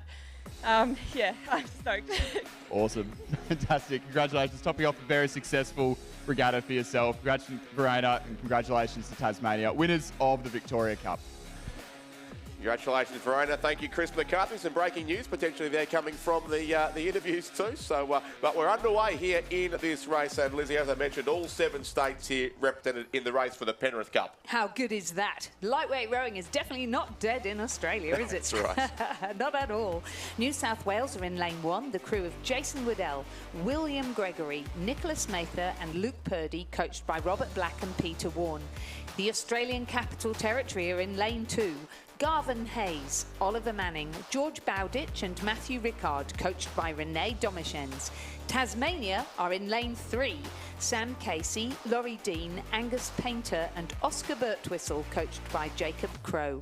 Queensland are in lane 4. Sam Parry, Harry Dixon, Riley Williams and Thomas Daly, coached by Blaine Heseltine. Western Australia are in lane 5. Ethan Bromley, Oliver Cliff, Jacob Cassie and Michael Orton, coached by Olivia Jones. South Australia are in lane 6. Kyle Miller, Oscar Worm, Jonathan Mackay and Hugo Worm, coached by Brenton Terrell. And Victoria are in lane 7 on the far side. Jordan Roberts, Lachlan Zigater, Nick Zigater and Thomas Hastings, coached by Michael Cushion. Thanks, Lizzie. And of all the interstate events, this one's probably had the most regular change in the winners list too. It's been won by 5 different states in just the past 7 years, I can see. Tasmania, Victoria, Queensland, New South Wales and Western Australia have all claimed the victories since the 2017 Sydney International Rowing Round. Queensland had a good streak before that, winning about 4 in a row. So they have some form in this event. But it is Tasmania once again looking to make it 2 from 2. They're all excited by the women's performance, aren't they? Absolutely. They'll be certainly cheering in the stands down here at the end if the Tasmanians can stay in front. They've certainly got off to a very good start there. A 1.44 second lead there to that Tasmanian crew on lane number 3. Western Australia were sitting in second position, but I think there's a real tussle going on now already. Yes, Victoria there as well, along with the crew from New South Wales. They're very small margins here. The New South Wales crew, of course, being stroked by Hunter Valley Grammar schoolboy Luke Purdy in that boat. So again, a fairly young crew, as we've expected, as we've discussed a few times this week. You sort of expect that to be the way that lightweight rowing may go. Now that there's no Olympic or many World Championship events for the category, it may well appeal more to those certainly just beginning their rowing careers in the last years of school and moving into the club program. There is the Tasmanian crew, and they green on screen, the same green I think as our volunteer shirts we've been wearing all week here, Liz, to blend in with the Lake Barrington trees.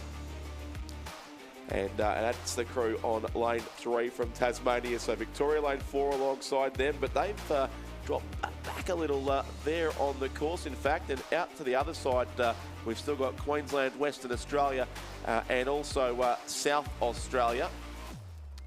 In fact, Victorians are lane 7, of course. The timing screen's still up from the previous race, but that's Victoria on the far side of the course. They very much are in the top 4 place here, as you would expect them to be. This was the closest race of the Interstate Regatta last year, when Tasmania beat Victoria by exactly 1 second on the waters of the Sydney International Regatta Centre, and they're substantially similar crews again here this year from both of those states.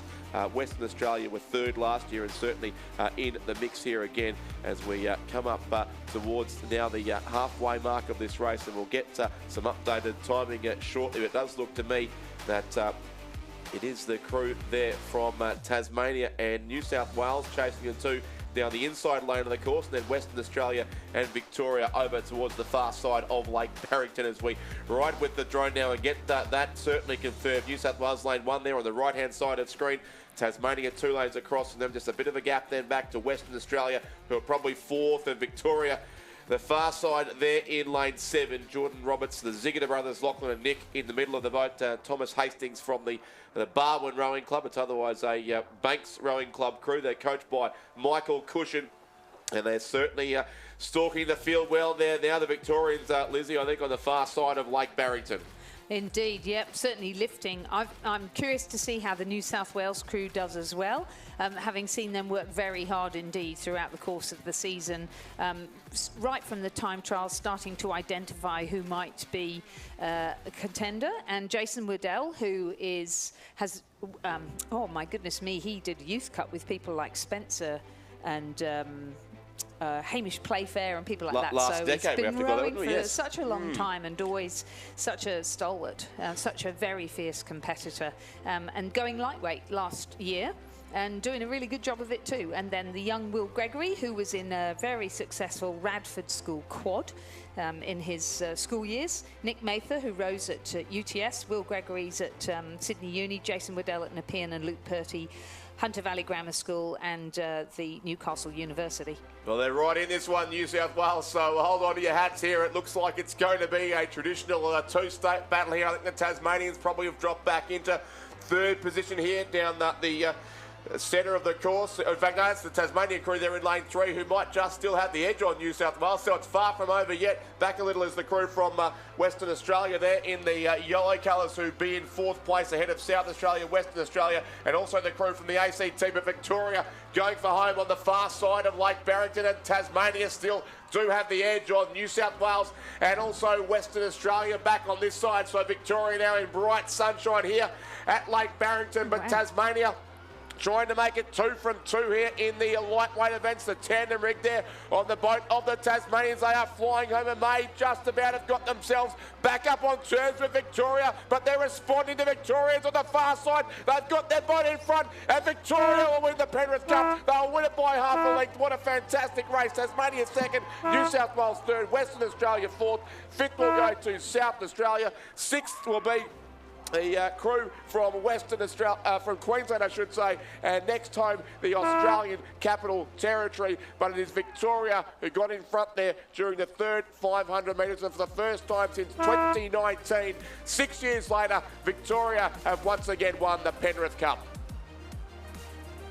What a close race. 6:18 the finishing time there for Victoria.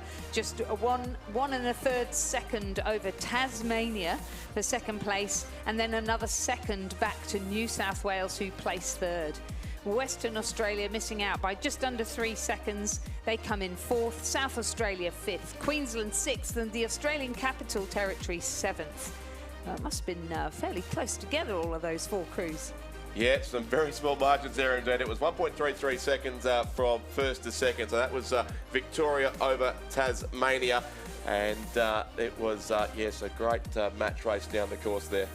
Fantastic. Congratulations to all our crews in the Penrith Cup event for the Interstate Lightweight Men's Coxless 4. The win to Victoria.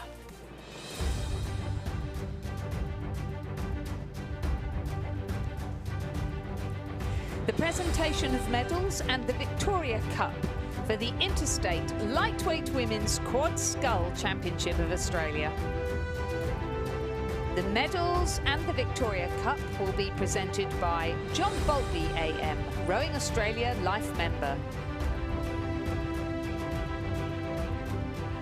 Third place and bronze medalists, Western Australia.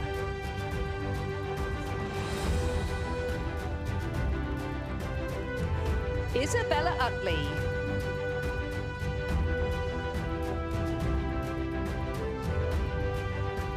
Izzy Emery.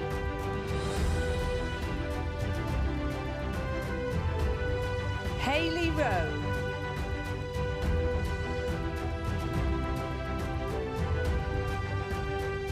Lara Glendinning. The crew is coached by Roland Warren.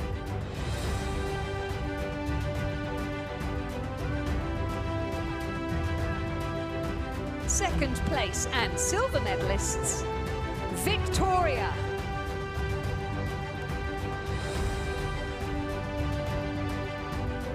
Ellie Brennan.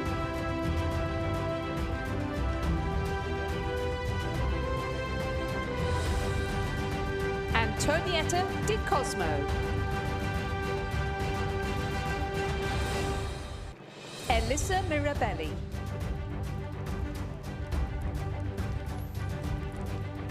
Francesca Spano. The crew is coached by Rex Spiller.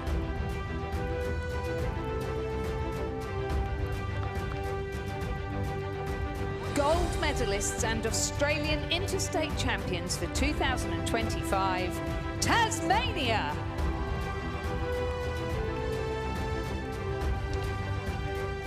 Imogen Stewart.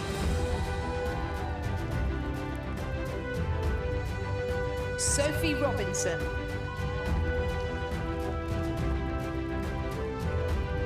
Phoebe Teal.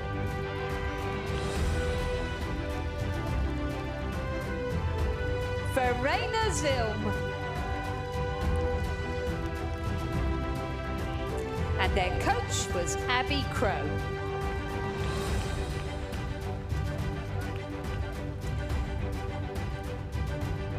The Victoria Cup will now be presented to Tasmania by John Boltby AM.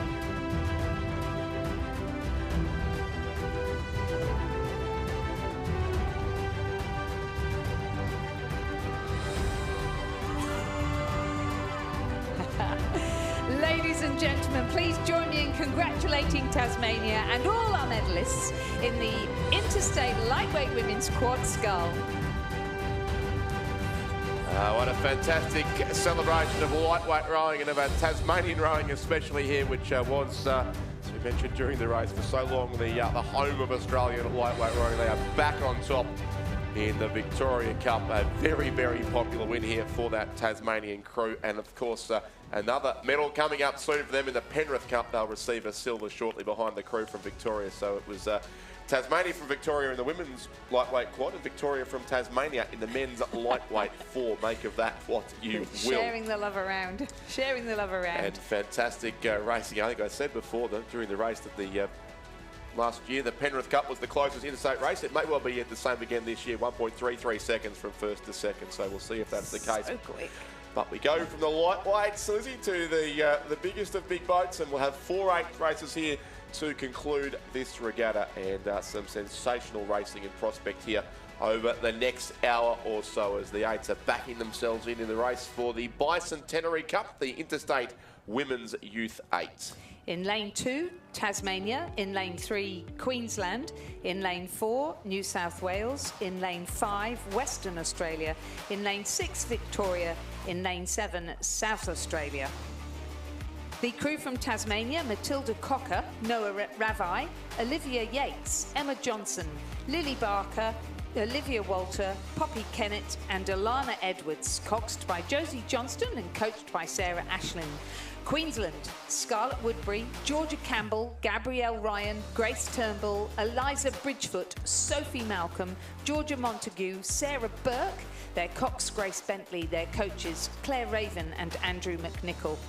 For New South Wales, Liesl Page, Addison Rolls, Alexandra O'Brien, Georgia Allen, Madeline Mannins, Madeline Swain, Leela Gaston, Nicole Vance, their cocks Chloe Giretta, their coaches Florence Griffiths and Jared Watson.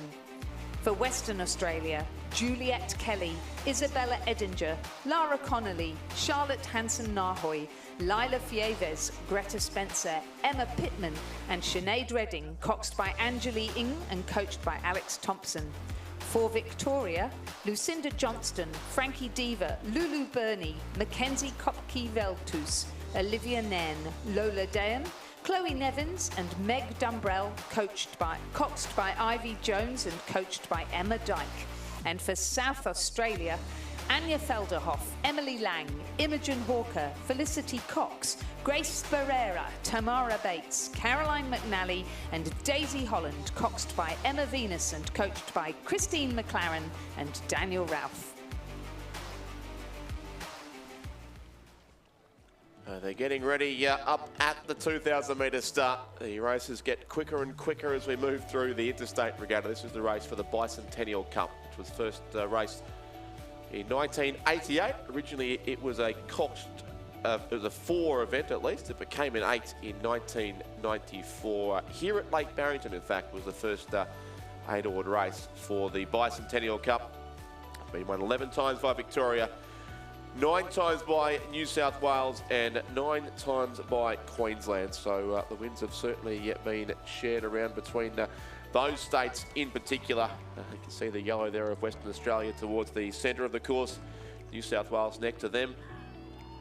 And Queensland there as well in that red boat, the Canadian Olympic boat, as we learnt earlier in the week from the 2016 Rio Olympics. So a distinctly coloured red boat there for the Queensland crew to help us to tell them all apart from the field. So Tasmania, the top of screen in lane 2, Queensland in 3, New South Wales in 4, Western Australia 5, Victoria 6 and South Australia in lane 7, closest to our drone as we get a fantastic moving shot of our 8s down the course. And like they've been shot out of a gun, the crew from New South Wales certainly has got a very, very good start with the rating right up in that crew.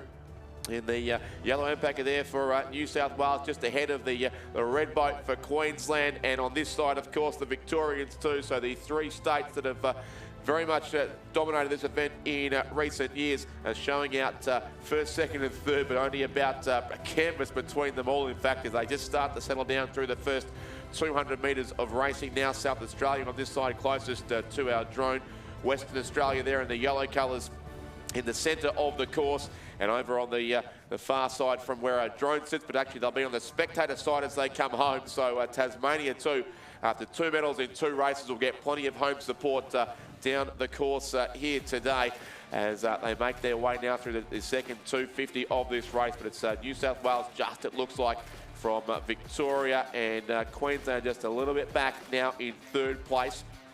Queensland hold the record for this race, set back at Penrith in 2016. 6:20 is the record time for the Interstate Women's Youth 8 during a very successful stretch for Queensland there in the mid-2010s. In fact, for most of the early 2000s, they were very strong in this particular race, and they won it again, of course, last year at the Sydney International Regatta Centre. The crew from Queensland beating Victoria by about 2.5 seconds, and New South Wales were in 3rd. So those places have been inverted here now as we move into the second 500 metres, and it is the New South Wales crew leading it from Victoria and also Queensland as they sit just ahead there of South Australia 4th, narrowly South Australia in 4th, Western Australia 5th, and Tasmania in 6th position here in the race for the Bicentenary Cup. There are a number of athletes from this crew, including the South Australians on screen now, who will be doubling up into the Women's 8 for the Queen's Cup too. So for some of these athletes, they'll be doing 2 races in the space of about 50 minutes over the 2,000 metre course. But there are the Victorians now, the crew that I saw do a row over during lunchtime at the head of the school regattas in Geelong a couple of weeks ago, 2 weeks ago exactly. In fact, they're all dressed in their school colours, their school zooties, to show the progression that they've made from the school program through now to represent Victoria and a very strong crew indeed there from a number of schools around Melbourne and Victoria, as of course all of these from right across the country. The West Australians there prominent as well. They are the only state apart from Queensland, New South Wales and Victoria to have won the race since it did convert to an 8-oared boat, and both of those successes have come at Lake Barrington, interestingly enough. They won it here in 2021 and previously in 2003, so great form for the West Australians on this particular lake.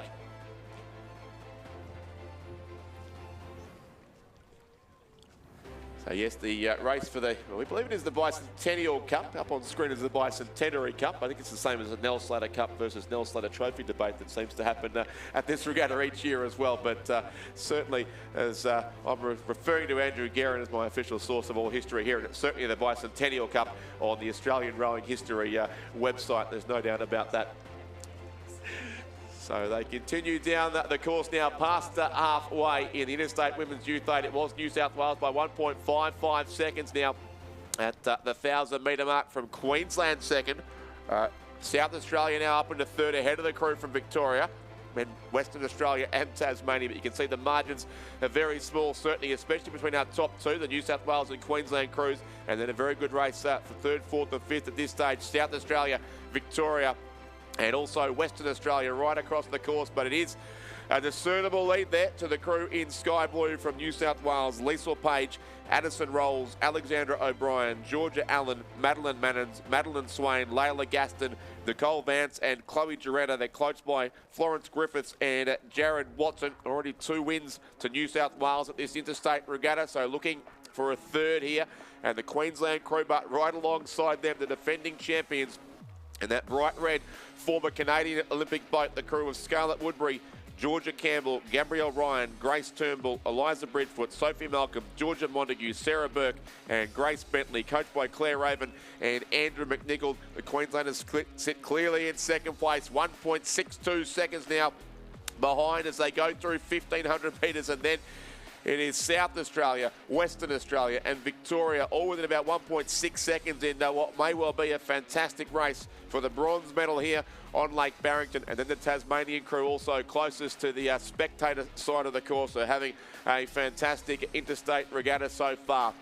They've got about 350 metres to go, but now and still it is the crew from New South Wales who leads here. Queensland certainly seemed to be their biggest danger. It's been nothing more than about a third of a length since New South Wales assumed the lead, and now the crew from South Australia moving up to ahead of Victoria, I'm pretty sure, and after Western Australia in the race for third place in the bronze medal here in the interstate regatta, and then the crew from Tasmania on the inside of the course. But it's still New South Wales leading here. They've extended slightly, it looks like, over that last couple of 100 metres. So New South Wales now have around about 2/3 of a length over the red boat of Queensland there in second place. Western Australia coming home very strongly in the centre of the course. A great battle certainly with South Australia here for the bronze medal, and several of those athletes will race again in the Queen's Cup race in about 15 minutes time. But at the head of the field, it is still the crew from New South Wales, beaten by Queensland last year, but the winners 2 years previously,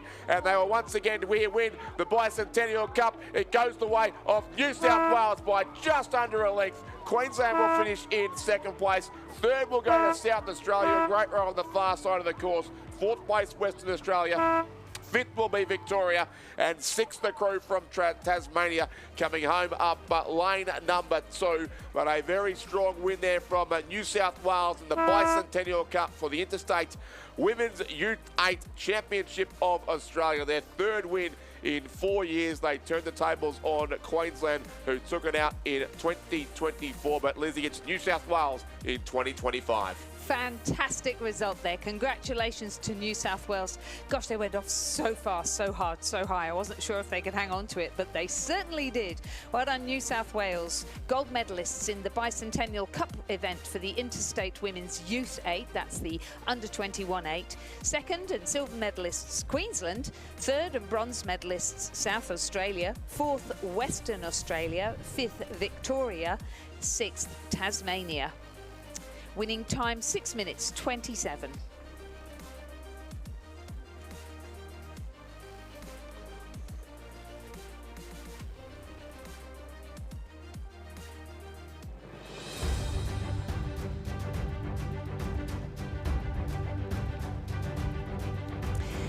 presentation of medals and the Penrith Cup for the Interstate Lightweight Men's Coxless 4 Championship of Australia. The medals and the Penrith Cup will be presented by Peter Anthony, OAM, Rowing Australia Life Member.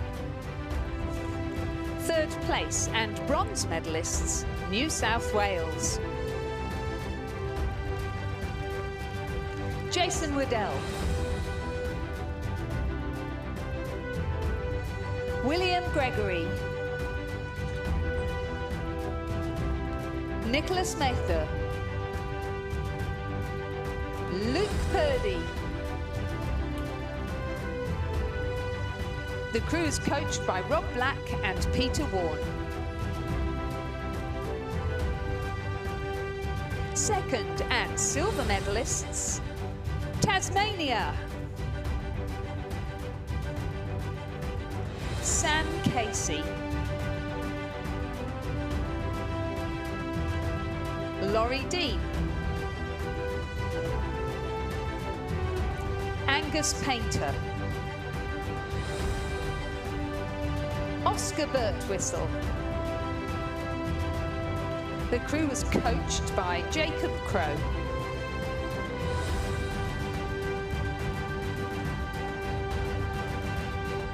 Gold medalists and our Interstate champions for 2025, Victoria. Jordan Roberts. Lachlan Ziggiter. Nick Ziggiter. Thomas Hastings.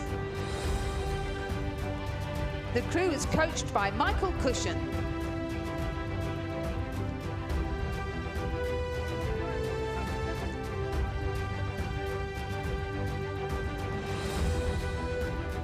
The Penrith Cup will now be presented by Peter Anthony to Victoria.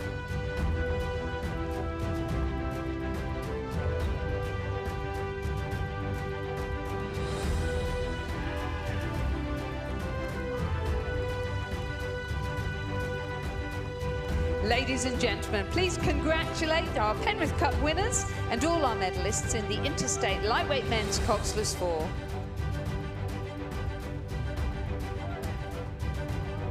Great win there in the Penrith Cup to the crew from Victoria. Great to see fantastic lightweight rower Peter Anthony undertake the medal presentations there as well. A man who has many interstate championships to his name. Himself, yeah, and to present to Victoria too. Really wonderful. He would have enjoyed that, I've no doubt. So well done to the Victorians there as we get a great look back at our presentation area. Pretty big crowds here too, Lizzie, on Sunday afternoon. Absolutely fantastic crowds. Everybody's just been so supportive and cheerful. It's really wonderful, and you stop cheering for your club and you band together then and cheer for your state. And then, of course, the next step is to move to representing your country and everyone cheering for you as an Australian team member. So good luck to all of those who'll be starting trials in a couple of weeks' time over at the Sydney International Regatta Centre. Part of those trials will be the Pathways event, which is a wonderful event for under 18s who are still at school, where they get a chance to race in quads and eights against each other as their state. Absolutely, and let's take you down to an interview with Chris McCarthy. Thank you, Richard. Down here, Jordan Roberts from the winning Victorian Penrith Cup crew. Jordan, you won it 2 years ago, edged out by the Tasmanians last year, and then you were fourth at the 500. What did you think? Did you think you were out of it at that point? Not gonna lie, I kind of did. It was pretty stressful going through the 500, but I backed ourselves in. Like, you know, the boys worked really hard. We've had a good regatta so far, probably except for myself. But you know, we came back in it. We backed ourselves from 900 into the finish, and we just went and put ourselves in it. Awesome. Thanks, Jordan. Congratulations to Victoria winners of the Penrith Cup.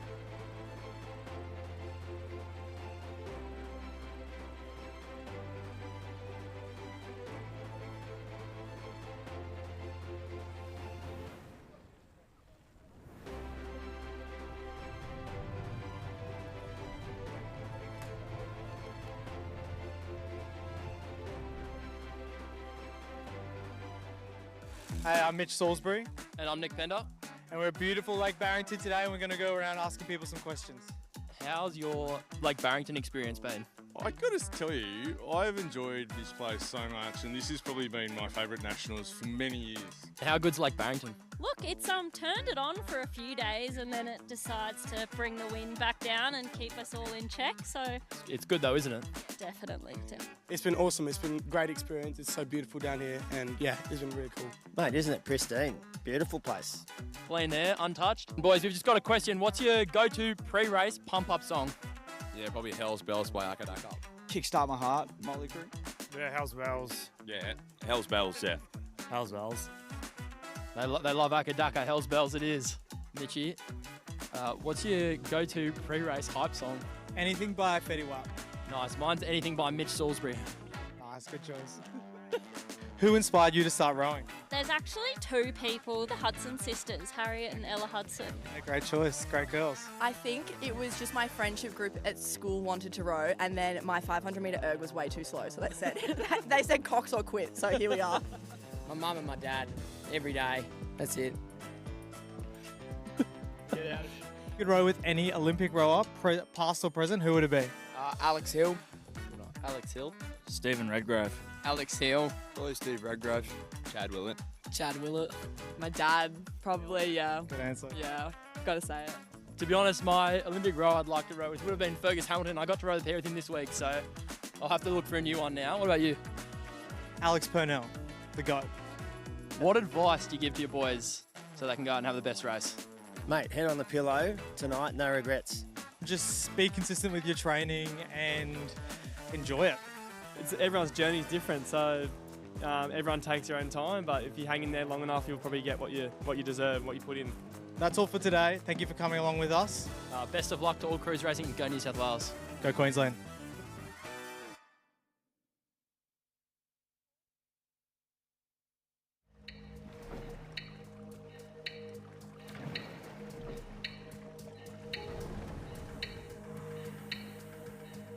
My back faces the finish line.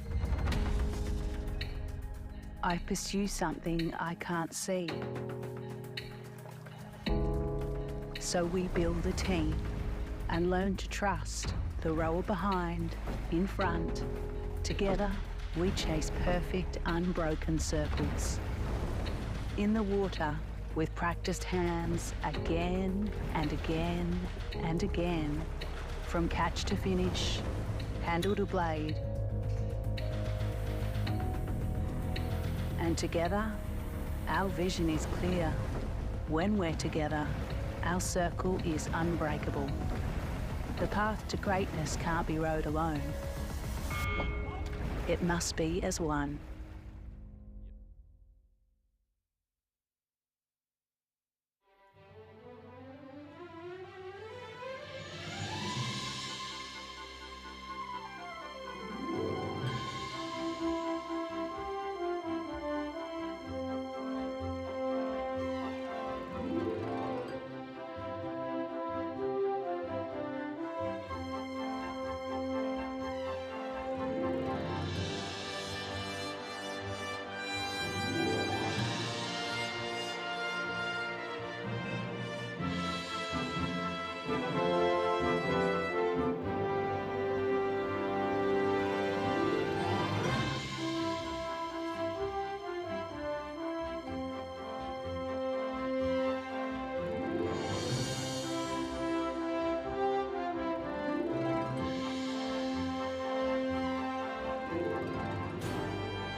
Great to see some activity around the course here too. I didn't know Nick Pender was such an entertaining individual. Yeah.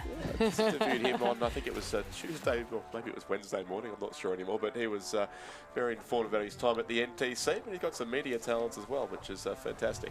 Sure is, and what a great opportunity when you're within your own community to have a go at stuff like that. We have, backing onto the start now, the crews who are going to compete in our next event, which is the Interstate Men's Youth 8. They're racing for the honour of holding the Noel F. Wilkinson Cup. Or trophy? Now, it's definitely a trophy. Yes. And look, fun fact, Lizzie, because I know you love your rowing trivia, the Victorian Championship Youth 8 trophy is also called the Noel F. Wilkinson Trophy. So can one assume he was a Victorian? He was a Victorian, yes. He was quite a famous rowing administrator, both for Rowing Victoria, or as they were then the Victorian Rowing Council, and the Australian Rowing Council, or whatever the predecessor of Rowing Australia was. But yes, Noel F. Wilkinson certainly recognised in a couple of trophies at this level of racing, which is great to see. Sure is. So in our event here, we once again have a really good spread across 7 states and territories. We will. Yes, we do. So great to see such a full participation across the younger age groups of our rowing, which of course goes up to very old age groups these days, and our Masters racing and championships are just huge these days and very high quality. Yeah, they are. As I said to you, I was here for the 4 days of the Australian Masters Rowing Championships last year, enjoying some wonderful Tasmanian hospitality too, I must say, while sitting up in this tower and watching race after race after race. There may have been more days than the 4 days of that regatta than they had here, actually, because it was just a huge regatta, the Masters. Yeah, they go like every 3 minutes or something. Exactly right. I want to get at your course at the Sydney this year too, so that'll be big in, I think, in early June. Excellent, really good. So what we have here is Youth 8, and I think I mentioned before, this is where the age group is under 21, so still the age of 20 as at the 31st of December. So each of the states has gone through a selection process to select women's 8s and men's 8s at this age level. So some people will be at school and some people at university. We have across the lanes South Australia, so there is a draw done for the lanes. So it's not like our normal racing finals where you've gone through some preliminaries and you have earned the right to be in the middle lanes. You don't know where you're going to be when it comes to a state event, an interstate event, I should say. So South Australia have drawn lane 1, Western Australia lane 2, Tasmania lane 3, lane 4 Victoria, Queensland have drawn lane 5, New South Wales lane 6, and the Australian Capital Territory lane 7. Worth pointing out here, Lizzie, as these crews are about to get underway, it is a random draw for all the interstate races. It took place yesterday, actually I think in the Row Union marquee of all places, with table tennis balls and a big bucket, and each of the state CEOs picked out the lane for each of their crews. So it is a completely random draw for this part of the regatta. But they're on their way here in the race for the Noel F. Wilkinson Trophy, the Interstate Youth Men's 8 Championship. 7 8s across the course, a fantastic sight, and maybe just a narrow edge, I think, in the early strokes, Lizzie, to the crew from New South Wales. It does look like it. So as we said, they are in lane 5. So as we are looking at the screen, count from the bottom. Sorry, yes, so 2, 3, 4, 5, 6, 7 and 8 are the lanes that are being used. Is that right? 1 to 7. Oh, 1 to 7. Yeah, lanes 1 to 7 for this race. So numbering, of course, for the starters left-hand side. So South Australia top of screen in lane 1 and ACT in lane number 7. And that New South Wales crew sits in lane 6-1 from the bottom of the screen. So at the bottom of the screen, the Australian Capital Territory crews Angus Scott, Dylan Outram, Cameron Schmidt, Ben Hayward, Harrison Braithwaite, Max McAlpine, Darcy James and Jesse Rosen. Moira Geraghty is coxing them, and they have been coached by Mark Kwiatkowski and William Hatcher. New South Wales, who you see in the blue, Henry Pursehouse, Matthias Maloney, Thomas Maloney, Gus Chiasiolka, Jack Power, Will Rogers, Jackson Gersoy, Maxim Maloney in the stroke seat, and Ryder Taylor is coxing them. Their coaches are Franz Imfeld and Will Raven. Franz from Sydney Rowing Club and Will Raven from the head coach there at Joey's. Yeah, and already through 500 metres, and it's developing once again, as this race often does, into a battle between New South Wales and Victoria. 0.78 of a second. It was New South Wales leading at 500 metres over the Victorian crew, narrowly in second place. About half a second back to Western Australia from Queensland, South Australia and the ACT. But that is the sky blue of New South Wales. They're up on screen, and Victoria under a second behind them. There are a couple of lanes across the crew in lane number 4. Lane number 4, the Victorian crew, is Joshua Matheson, Alexander Williams, Max Curry, Amos Kirk, Nicholas Bryant, Alessandro Marrow, James Simpson and Lachlan Idle, with Josh Fairfakrantz coxing them. Coached by James Rook, so a few of those names no strangers to the international level of rowing, and the same in the New South Wales crew. And certainly no strangers to state level rowing. Busy man, James Rook. He's coaching this crew. He's also coxing the Kings Cup 8 in a couple of races' time as the Victorians look to defend their title. So a very, very busy man, but he can do several things at the same time, I've no doubt. Western Australia there, closest to the camera too. The crew in lane number 2, sitting in 3rd place as they come through halfway. So that's the crew of Oscar Lowry, Austin Vincent, Joshua Hantke, Harry Salfinger, Jack Hansen-Nahoy, Harper Davies, James Young, Lachlan Brown, Helena Herworth is coxing them, and John Gearing and David Vandas are their coaches. John, who is the new coach there at the University of Western Australia, having made his way across the big pond from Radley College in Great Britain. We've said the Hansen-Nahoy name a number of times at this regatta. When I started writing down some notes before these races, he was in 3rd place on the individual medal count. Now he should back to 4th because there's been medals happening everywhere, but he still has 3 golds from this regatta, Jack Hansen-Nahoy. If the Hansen-Nahoys had their own medal count, I think they'd be probably up there with Sydney Rowing Club. I think you're right, and the Maloney brothers from New South Wales. Absolutely. So there are our top 3 on screen now as they make their way down the waters of Lake Barrington. It was the Victorians who had themselves in front at the halfway mark of the race. There in the centre, New South Wales on one side, Western Australia on the other, and the crew from Queensland sit in 4th place on lane number 5. The crew from Queensland is Finley Harris, Nicholas Barlow and Bailey Clark. Thomas Stevens, Joseph Thine, Mitchell Owen, Samuel Forbes and Jed Galley, coxed by Thomas Coogan, coached by Lachlan Johnston and Randall Martin. So we've got a few boys there that were in the Southport School 8 who've gone on up to university. Yes, indeed, and Victoria still the lead there over Western Australia in 2nd. So Victoria and New South Wales have shared almost all the wins in this event, stretching way back to about 2005.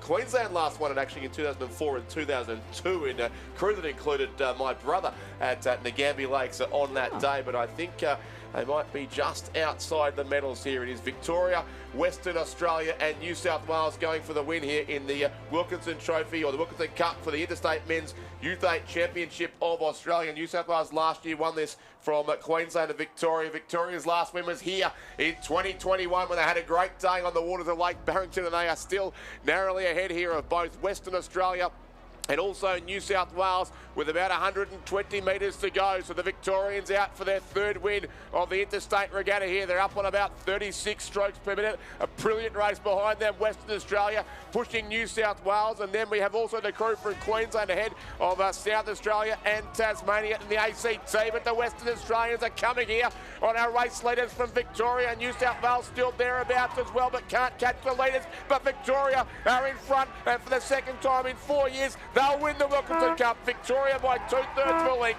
2nd goes to Western Australia. 3rd, New South Wales. 4th will be the crew from Queensland, just off the podium. 5th will be South Australia. 6th then the home crew. In fact, the ACT I think will take out 6th just in the bright sunshine on the far side of the course, edging out that red boat of the Tasmanians in 7th. But great to see all 7 states and territories with a boat on the course in the men's Youth 8. But it's a very, very happy crew there from Victoria who will enjoy their win in the Wilkinson Cup. They have great success here always on the waters of Lake Barrington. Yes, indeed they do, and I think they are overjoyed to be taking out the Wilkinson Trophy there. So overjoyed they're in the water now. Congratulations, Victoria. In 2nd place, Western Australia. What a race for the line from them. Incredible. Right, 2nd half of the race. Just overtook New South Wales and managed to overtake them by just over a second on the line. Our 4th placed crew was Queensland, 5th, South Australia, 6th, Australian Capital Territory, and 7th, Tasmania. Winning time, 5 minutes, 40 seconds.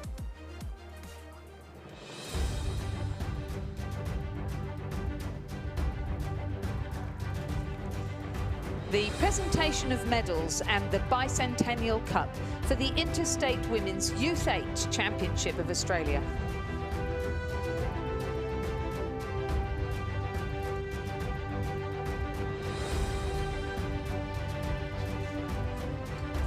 The medals and the trophy will be presented by Andrew Gearin, OAM, Rowing Australia Life member.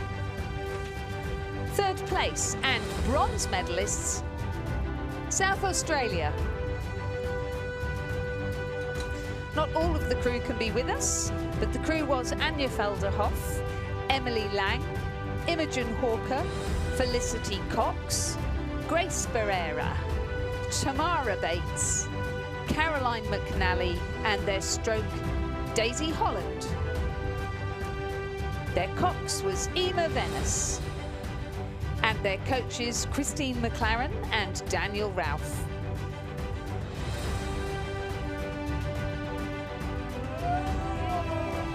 Second place and silver medalists, Queensland.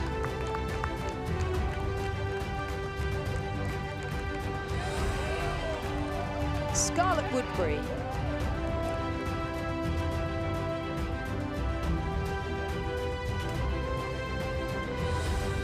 Georgia Campbell.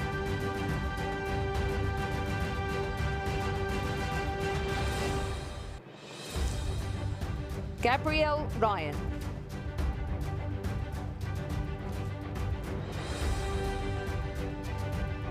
Grace Turnbull.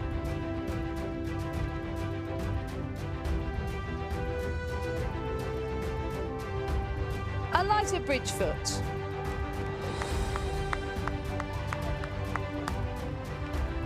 Sophie Malcolm.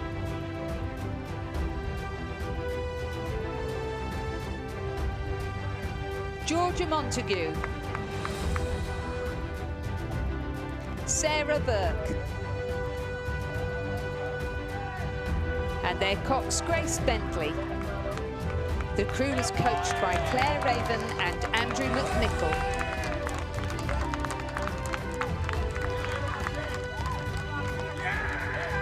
And our gold medalists and Interstate champions for 2025, New South Wales.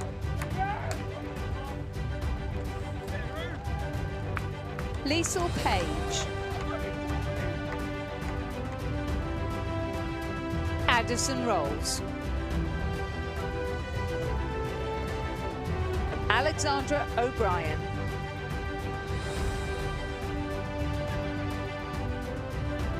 Georgia Allen.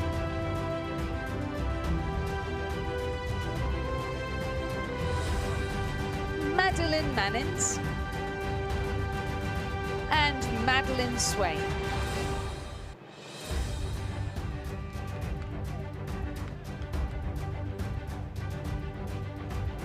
Leela Gaston.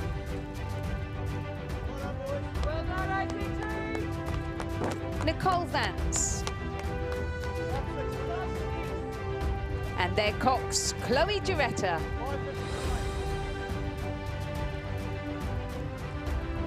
The crew is coached by Florence Griffiths and Jared Watson. The Bicentennial Trophy will now be presented to New South Wales by Andrew Gearin, OAM.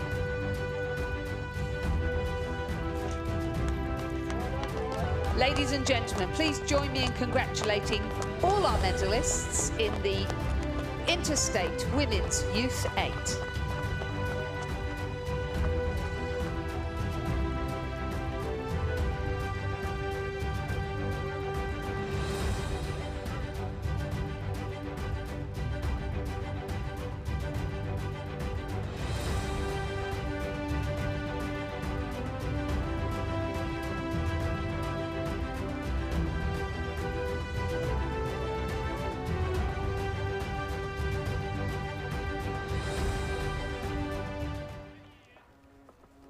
So the crews there, the official photos after the presentation of the Women's Youth 8. Obviously half the South Australian crew unable to be present there because they're off to do another race very shortly. They'll race in the Queen's Cup for South Australia in, I lane number 4, in fact, down the centre of the course, coming up in 2 races' time in the race for the Queen Elizabeth II trophy for the Interstate Women's 8. That is race 629 on the program, and that is the race that'll be next on the course. Still a few minutes away, but we get some great views here over Lake Barrington. The boat park gradually diminishing in the number of vessels there on the racks, but still plenty of boats to be packed up for, in many cases, a quick rush to the Spirit of Tasmania tonight. I know that Lizzie Chapman and Alan Bennett and others, I assume, are on that same boat with you, so it'll be quite the journey over Bass Strait tonight.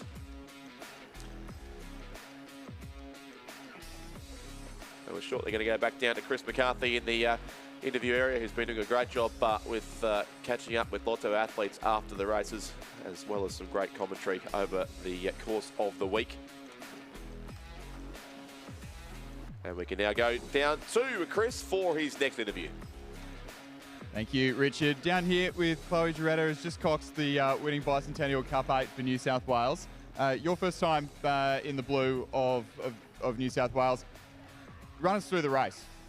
Well, the plan was to get out hard and hopefully stay out fast and ahead. And yeah, we were hit with some challenging conditions. It was sort of a tail, and then it was a head, and then it was a cross, and it was hard. But you know, we were committed from those first 3, 7, 10 strokes, and just held it all the way. So. Yeah. And a few girls back from the crew last year that were probably a little bit disappointed to not get the win. What was the chat around that sort of coming into the weekend? Well, look, we knew that we had one job to do, and it was that, we learned from the lessons that those girls had brought with their experience from last year. We learned from those lessons, and we just knew, like, look, we're just going to leave it all out in the water, and right from the very beginning. So. And putting the blue of New South Wales on when you've been racing each other all week, what sort of changes? How does it feel? Well, it's a bit of an experience. You see these girls on the start line all the time, and you're like, oh gosh, I want to beat that girl. But now it's like we're all in the one boat together. So it was all just about that confidence. Like, we've all raced each other before for many years, and we know how capable of athletes we all are. And it was just, trusting each other and committing to each other, really. Awesome. Congratulations, Chloe. Congratulations, New South Wales winners of the Bicentennial Cup.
So we have, after all this, Lizzie, only 2 races to go. It's hard to believe, but we are waiting now on the final of the Interstate Women's 8, the race for the Queen Elizabeth II trophy here, and followed, of course, by the time-honoured King's Cup, which will be the final race on the course this year. Still about some 20 or so minutes away, so we'll have this race through then, the next of our presentations, and then the final event to come after that. So 2 brilliant races to conclude proceedings here, and we do have a good field here in this race. And I'm no mathematician, Lizzie, but having seen just that Victoria and New South Wales have 3 wins between them already, 1 each to Tasmania and South Australia in the Interstate Regatta, I'd suggest the race for the John Coates Cup is going to require all of Alice Evans' mathematical skills to work out. Yeah, sounds like it. Yep, that Victor Ludorum, as we used to call it, the team that gets the most points, and every single point that you can get counts, and no states know that more than New South Wales and Victoria, who are always vying with each other for that. It is the case that New South Wales have held the trophy pretty much in perpetuity for the past decade. So yeah, it certainly has been a goal of the board of New South Wales that's what you look to do, because it's a team event. Yeah. And so really trying to be the team within the team when you're in your crew. Very true. So we'll see. Of course, if the Victorians can do what they did last year and win the last 2 races, then that may very well be changing. But we will wait and see, because it's not just wins that count, of course, it is places, for points for places in every single race. But we're just about ready to go, Lizzie, about 30 seconds from start time in the Interstate Women's Cox Days. In lane 2, Queensland.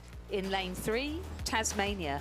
In lane 4, South Australia. In lane 5, New South Wales. In lane 6, Victoria. In lane 7, Western Australia. The Queensland crew, coached by Sally Kehoe, such a proud Queenslander herself and international representative. Yes, from Toowoomba originally, Sally Kehoe, and a very successful career at St Margaret's School, and of course in this regatta as well, and 3 Olympic Games. So now a board member also at Rowing Queensland, so still contributing to the sport in many different ways. But they're on their way, the field of 6 here in the penultimate race of the Australian Rowing Championships for 2025. And the Interstate Regatta nears its conclusion. Racing here for the Queen Elizabeth II trophy, originally known as the ULVA trophy, or Bertha for short, which has certainly been in the domain of Victoria for a long time, with the exception of the year I'm sure you well remember, Lizzie, back in 2019 when New South Wales swept the 8th races. This has been Victoria's trophy for about a decade and a half. That was a very good day, that day that New South Wales won all 4 of the 8 events. It's an extremely hard thing to do. New South Wales going out for an early lead in this event here, though, trying not to leave anything for surprises. They're being coxed by Paralympic cox Hannah Cowap. And in the crew, they've got Isabella Scammell in the stroke seat. Bella, who has stroked a couple of under-23 crews to medals on the world stage, and most recently won the Sprint Eliminator, a series of 9 races, and each time someone got knocked out. And in the final of that, she raced the girl in the 7 seat, who we saw on the podium earlier, having won the single scull, the birthday girl, Tara Rigney. So she's sitting behind her there at 7. Then they've got strong, powerful sculler Laura Gourlay from the Olympic quad in the 6 seat, Emily Shepherd from the Women's National Training Centre in the 5, and also from the under-23 team in the 5 seat, Eleanor Price and Jamie Ford also in the Senior A Australian team, sitting at 5 and 4. Georgie Rowe, dual Olympian, sitting in the 3 seat, 2 seat, and Caitlin McManus Barrett, who trains at the ACT Academy of Sport, and we've seen her win a medal in the pair just at this regatta, but a really strong athlete who's come through the age groups. Great to see her in the Queen's Cup 8. Well, this is remarkable, Lizzie. New South Wales have taken a Clearwater lead here in the first 500 metres of this race. You can just see right from the start they got their boat out in front. They were determined to take the lead, and they have done that. And they've got 3.65 seconds here after the first 500 metres on the crew from Victoria there in lane 6 in second place, and also Western Australia alongside them. In the Victoria crew, we've got Anna Morrison in the bow seat, Paige Barr in the 2 seats, Laura Foley at 3, Sophie Reiner at 4, Georgie Gleeson at 5, Eliza Gaffney at 6, Emmy Frederico at 7, Lucy Steffen in the stroke seat, and Hayley Verbunt, the Olympic cox, is their cox, and they're coached by Nick Lloyd, recently returned from Switzerland, and sadly, I think we're going to lose him back to Switzerland Returning to Switzerland, yes. And such an ace coach. He's been doing a good job, but there in his short time, definitely. And Western Australia in 3rd place, so beside the Victorians as well. They are. And again, what a lineup of names, but this younger, more geared towards the junior and under 23 side. Greta Spencer in the bow seat, Lila Fieves at 2, Joely Patterson at 3, Brianna Murray at 4, Holly Cannon, Jackie Swick in the middle of the boat, Zoe McKellar in the 7 seat, Olympian Bronwyn Cox at stroke, and Ray Poon in the Cox's seat. Coached by Mark Beer and Rowan James. Bronwyn Cox rode the single scull an hour and a half ago as well, but she's doubling up as also in the West Australian boat, as are a couple of members of that crew and several members of the South Australian crew who sit in 4th place after their great effort in the Youth 8 earlier. Yes, indeed. And then again, young emerging talent with Tamara Bates in the bow seat, Victoria Seidel, Daisy Holland, Grace Barrera, Georgina Tager, Caroline McNally, Emma Bramwell and Sophie Barr. Emma Venus is their cox, and they're coached by Paralympic gold medal coach Christine McCarran and Nikki Pluchinski. This is in danger of becoming a shellacking here, Lizzie, which won't concern you at all, I suspect, to see New South Wales clear now by 6.27 seconds it was at the halfway mark of this race. Victoria won this race uninterrupted between 2005 and 2018 before that day in 2019 where New South Wales swept the 8s.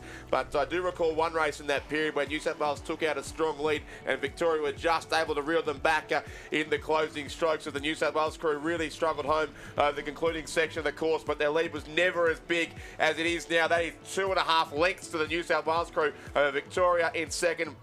3rd place, still Western Australia as they come through 1,500, but there is clear daylight between New South Wales and the rest of the field here in the race for the Queen Elizabeth II trophy. The Interstate Women's 8 championship here with Victoria now crossing in 2nd place, but it's 8.17 seconds.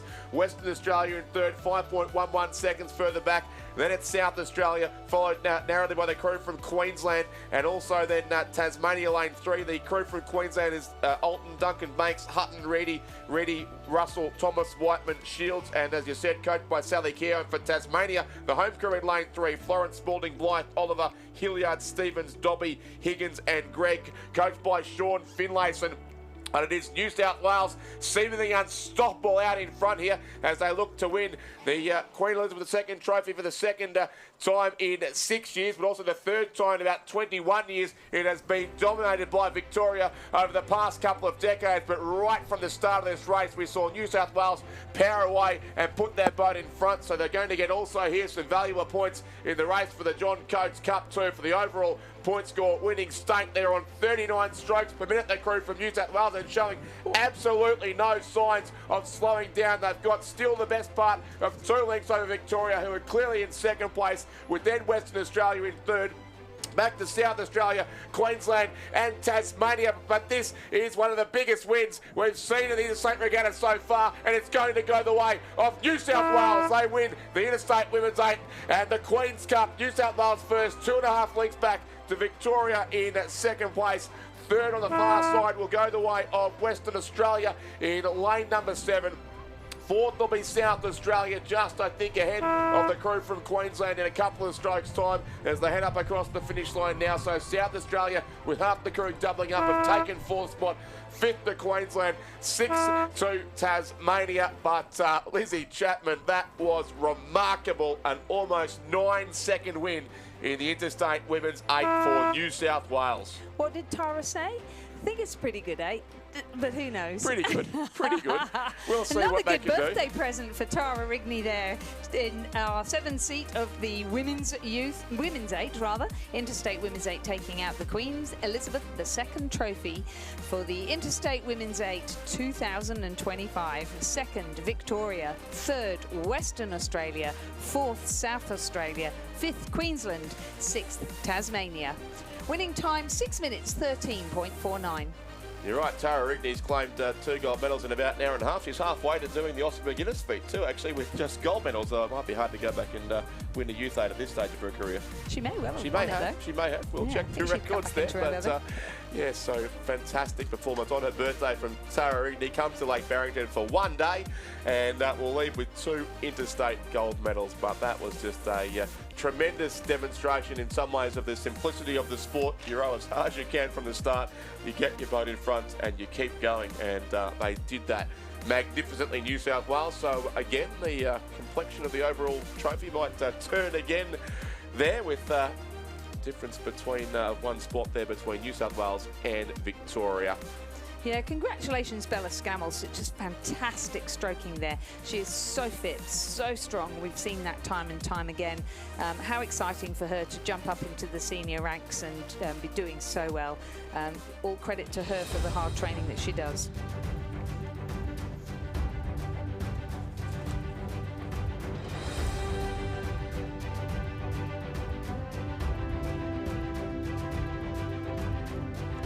Ladies and gentlemen, the presentation of medals and the Noel F. Wilkinson Trophy for the Interstate Men's Youth 8 Championship of Australia.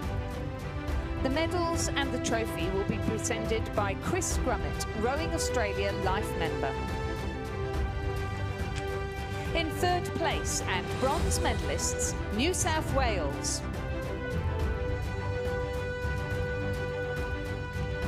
Henry Pursehouse.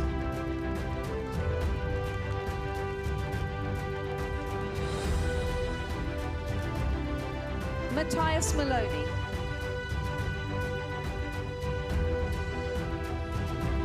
Thomas Maloney.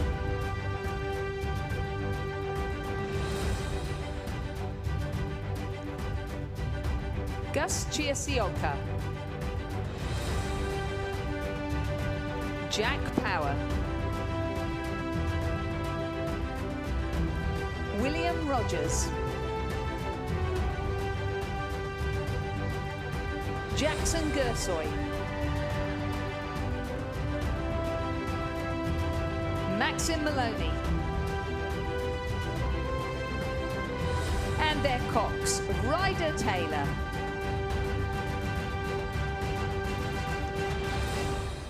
The crew was coached by Franz Imfeld and William Raven. 2nd and silver medalists, Western Australia.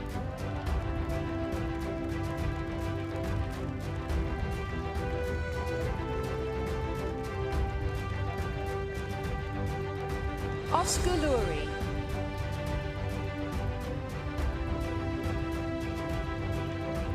Austin Vincent. Joshua Handke.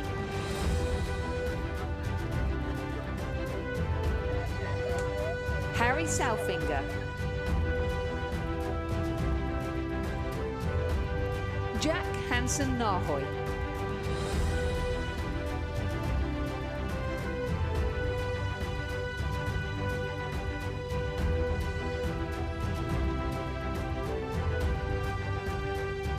Harper Davies.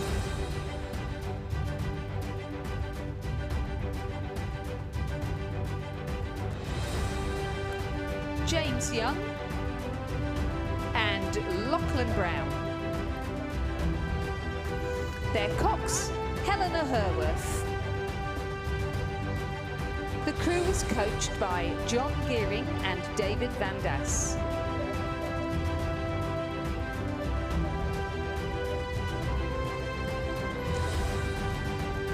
And our gold medalists and our national interstate champions for 2025, Victoria.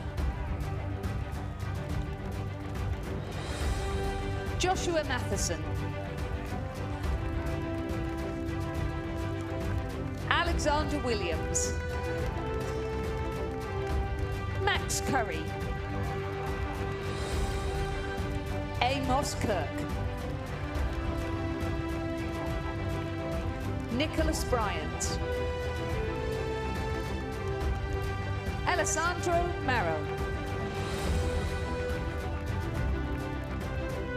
James Simpson.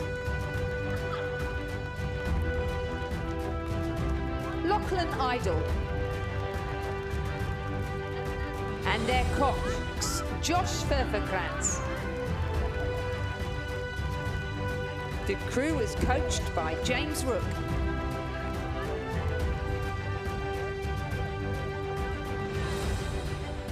The Noel F. Wilkinson Trophy will now be presented to Victoria by Chris Crommett.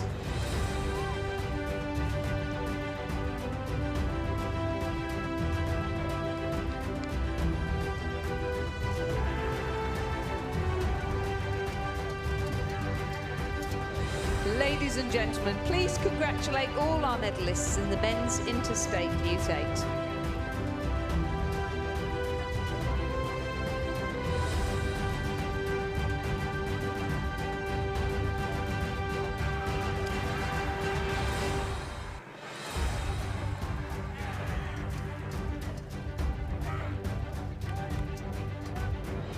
Congratulations there to Victoria. You can see once again what it means to have success here in the Interstate Regatta. As many have said, it's one of the unique features of our national championships, the way that on the final afternoons, all the club loyalties are put away and everyone goes and races with immense passion for their state. And that's three crews who've just done exactly that and scored medals in the Interstate Men's Youth 8.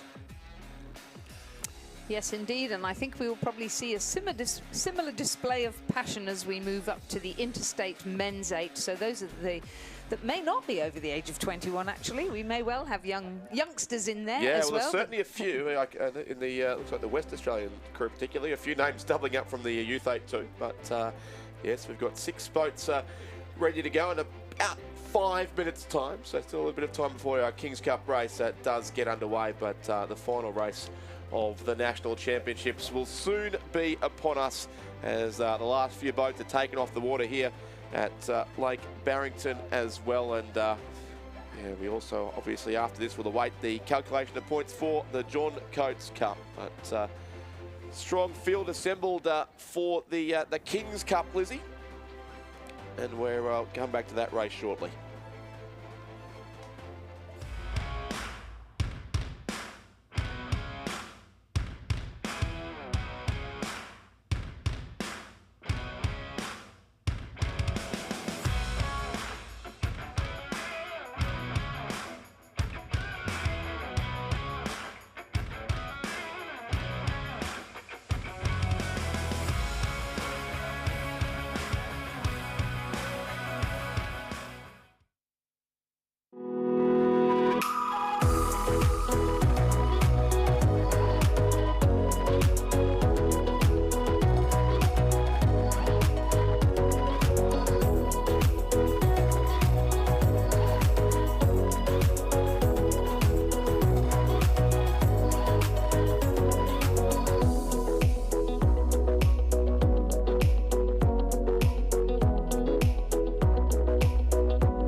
And we'll take you back down to the presentation area, and here's Chris McCarthy again. Thanks, Richard. We've got Alex Marrow from the winning Victorian Noel F. Wilkinson Cup crew here. Alex, you guys didn't lead at the first 500 metre mark and in a tailwind as well, so that makes it tricky. What was sort of, how did the race unfold? Oh, look, we didn't really know how it was going to unfold because checking the weather, it's a headwind. You don't know if it's tailwind. Honestly, it's Tassie. You don't know what wind it's going to be. But I didn't even look at it at the first 500. I just heard Fef give me the calls. I knew the boys around me would back everyone else up. And we were pretty desperate for it, so yeah. And if you can share, your cox James Rook has won a few times for Victoria. What was the pre-race chat like? Oh, he's G'ing the boys up, I must say. But Rookie is an experienced man in this event and the Kings Cup. So just go hard off the start and stick with it together and make push to the K. Yep. And speaking of sort of sticking together, it's your first time rowing for Victoria, correct? Yep. How different does it feel? How does it feel pulling on that big white V after a week of sort of competing against these boys out on the water? Well, a lot of the boys I've rode with for many years now, and they've got tons of experience. So one thing is, where else would you want to be but Victoria, eh? Well, congratulations, Alex. Congratulations, Victoria, on a win in the Noel F. Wilkinson Cup. Go Vic! Love to see some interstate balancer in the broadcast here as well, but well done to Victoria. You can see their excitement there for winning the Noel F. Wilkinson Trophy for the first time in 4 years. But a race Victoria won last year and has won many, many times, certainly over their proud rowing history, is the King's Cup, the Interstate Men's 8-oared Championship of Australia. And that, Lizzie, is soon to be our next race and our final race, 630 races later from when we began here back on Monday morning with the heats of the under-17 women's single scull. It's been a great week, and we've got hopefully a great race in prospect, which might decide not just the King's Cup, but possibly also the John Coates Cup for the overall point score. Yes, indeed. It's really coming down to the wire, isn't it? So it's so exciting. It really is. I have had a little message sent through to me, though. I've had a couple of compliments this week and a couple of criticisms. One of them is that I'm not saying Queensland enough with enough of a bogan accent. So is that coming through from one of our fellow commentators from a previous national championships? Or his missus, who's married to a Queensland Olympian. I can't imagine who you're talking about, but it's great to see. I must admit, I haven't looked at my phone for a while. It's been going off in the last half hour or so. So it's fantastic to know that there are so many people out there watching this who want to know. So many people out there criticising us, Richard. Well, yes. we have Come to take here and have a the go, good guys. with the bad. But, exactly. But our 6 boats are not quite yet ready, but they are all in position. So let's just quickly run through the lanes here as our boats will be underway, I think, if our umpires are on time. So they have been all week in about 45 seconds' time. In lane 2, South Australia. In lane 3, Victoria. In lane 4, Queensland. In lane 5, Tasmania. In lane 6, New South Wales. And in lane 7, Western Australia. Mentioned, of course, that Victoria had a very strong run at this event. They won, I think it was 11 King's Cups in a row back in the 1980s and 1990s when crews like the Awesome Foursome formed a large part of their crew. Of course, there was that win to the ACT, which broke that streak that Stuart John mentioned before back in 1997 here at Lake Barrington, which did lead to a slight change, I think, in the eligibility rules after that. Western Australia had a drought-breaking win at Westlakes at 1999, the very first national championships I ever attended, where Ray Abbott and Roger Wilson were behind the microphone, as they've been for so many years. So we begin but now with the King's Cup for 2025. The field of 6 are on their way here, and it is a very even start across the course, and it looks like Lizzie, that West Australian crew closest to the camera has got away well with New South Wales right alongside them. Yes, indeed. And in the Western Australian crew, we have Fergus McNamara, Blake Wyatt, Ben Clayton, Riley Rees-Turner, Jack Hansen-Nahoy, Johnson Daubney, Alex Rossi, Jack Cleary, Eleanor Scott is coxing them, and they're coached by Tom Gatty and Luca Rossi. And in the New South Wales crew, Josh Wilson, Joe Lynch, Hamish Danks, Pasha Bevan, Alec Hoskin, Nick Pender, Jackson Kench, Miles Harold in the stroke seat, and Kendall Brody is their cox. Tom Lorridge and Matthias Ungemach are the co-coaches. And have a look at that crew with the big white V on the far side of the course. The Victorians going well now in the early stages, and they're right on terms with New South Wales. That's Nick Smith, Tom Foley, Charlie Petruni, Jack Robertson, Angus Widdicombe, Austin Reiner, Rowan Lavery and Fergus Hamilton, with James Rook coxing them. They are coached by Matt Ryan. Yeah, 5 or 6 athletes in that boat returning from last year's King's Cup win for the Victorians, where they did get in front early and were able to do just what we saw New South Wales do in the women's 8. So they have got a narrow edge now on New South Wales, and maybe the Queensland crew looking to break the biggest sporting drought in Australian history, having not won this race since 1939, are in 4th place. So the crew this year is Monty Martin, Mitch Salisbury, Jackson Free, Lex Tucker, Andrew Waitman, Paddy Holt, Darcy Watter, Miller Rowe, and their cox, John O'Cook. They're coached by Chris Holliday and Scott Rowe.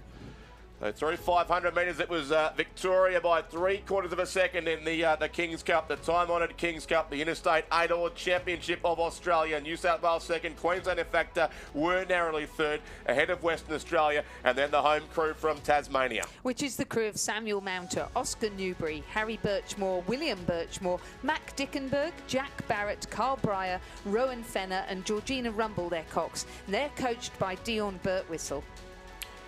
And they are sitting there certainly in 5th place. The Tasmanians over in lane 5 on the far side of the course, or towards the far side of the course, as we get bright sunshine here once again at Lake Barrington for the last race of the National Championships. And the 6th crew in this race on screen now is the red of South Australia. Hugo Worm, Oscar McGuinness appears again, Hamish Allen, Henry Belcher, Adam Holland, Jasper Boyce, Nick Blackman, Rachel Reinhardt and their cock Sophia Taeb. They are coached by Nick Mitchell from the Institute of Sport. Now it starts to get serious. A 2.19 second lead to the crew from Victoria over New South Wales. Queensland are there in third, 1.3 seconds further back. Then South Australia, Western Australia, and also Tasmania. We talk about droughts in this event. It's been great to see here at Lake Barrington the boat named the Tasmania, the wooden 8 that the Tasmanian Kings Cup crew rode on the Brisbane River in 1926 to win their last Kings Cup at this stage 99 years ago. But it's great to see them on the water here at Tasmania with a very, very strong interstate team as well.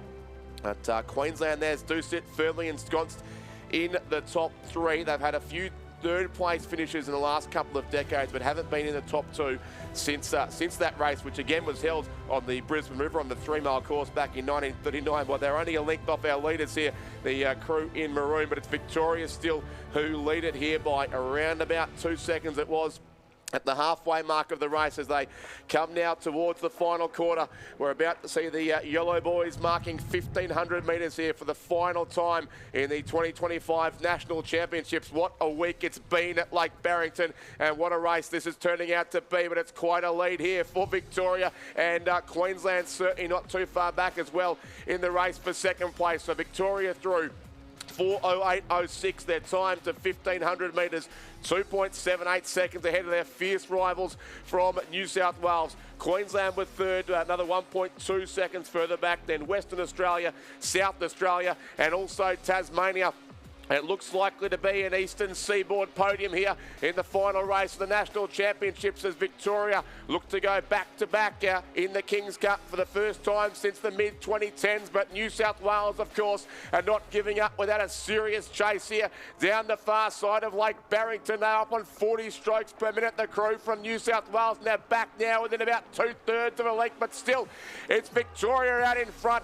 Queensland still there in third place, looking for another podium finish. Western Australia on the far side. It was an epic finish between these two crews at Lake Barrington 4 years ago. Victoria just hung on there, and they're hanging on again now with about 75 metres to row. It's Victoria in front, going for back-to-back wins in the Kings Cup on about 38 strokes. New South Wales chasing, but they won't be able to get there, and Victoria with 3 strokes to go are going to win the Kings Cup in 2025. Victoria are victorious on Lake Barrington. They win it by 2/3 of a length. New South Wales second, Queensland third, barely a length in fact between our top 3 crews. On the far side, Western Australia will finish in 4th place, 5th on this side to the crew from South Australia, and 6th will go to the home 8 from Tasmania. Fittingly, the last crew across the line here for this National Championships is a boat from Tasmania, who've been such fantastic hosts here over the past week. But Victoria have got the win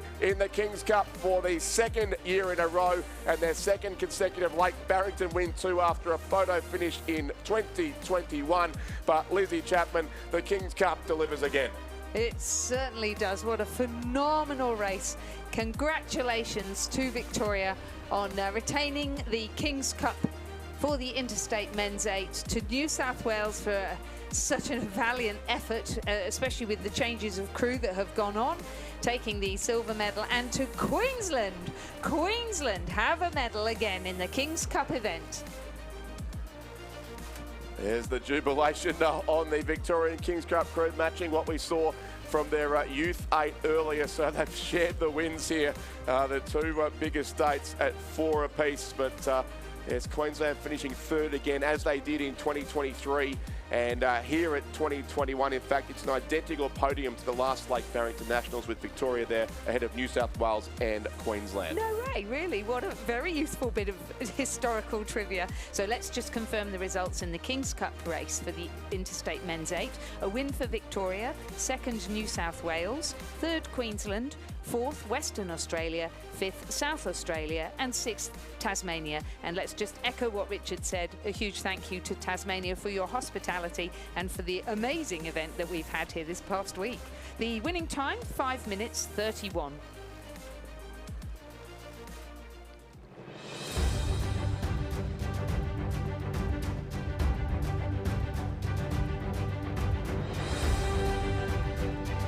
And we move to the presentation of medals for the Interstate Women's 8. They will also be presented with the Queen Elizabeth II trophy, the Queen's Cup. The medals and the trophy will be presented by the Honourable Nick Dugan, MP, Minister for Sports and Events here in Tasmania. Third place and bronze medalists, Western Australia.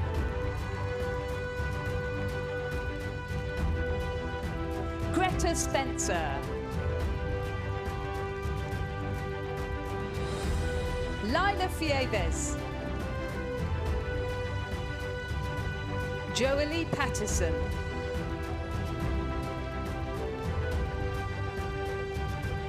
Brianna Murray.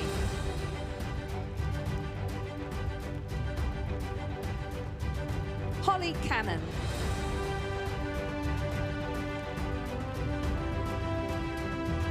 Jackie Swick. Zoe McKellar.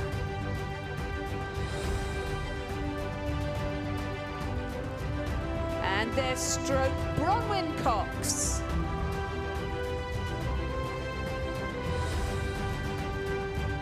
And their Cox Ray Poo. The crew was coached by Mark Beer and Rowan James. Second and silver medalists, Victoria.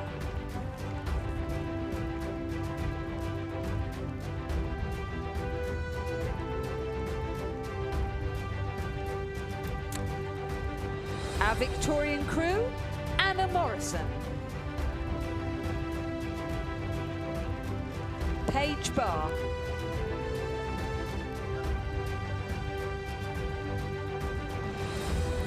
Laura Foley. Sophie Reiner.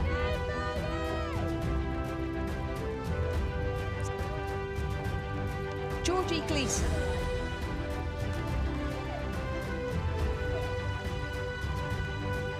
Eliza Gaffney.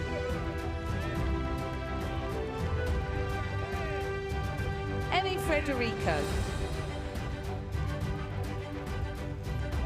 The crew stroke, Lucy Stephan. Their Cox, Hayley Verbunt. The crew was coached by Nick Lloyd.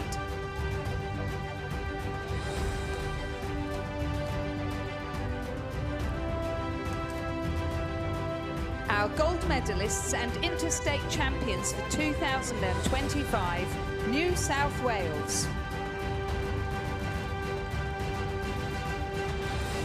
Caitlin McManus Barrett.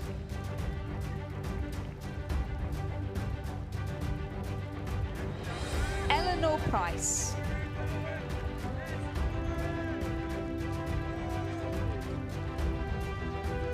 Tara Rigney.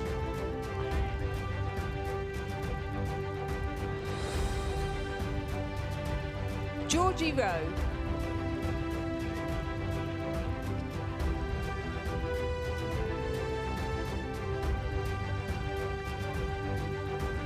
Emily Shepherd.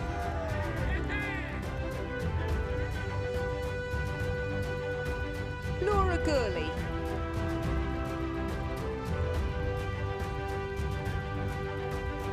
Jamie Ford.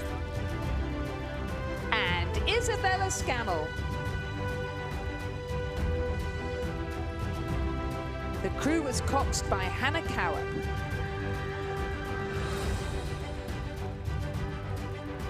The crew coaches, Lachlan Carter and Judith Ungermark.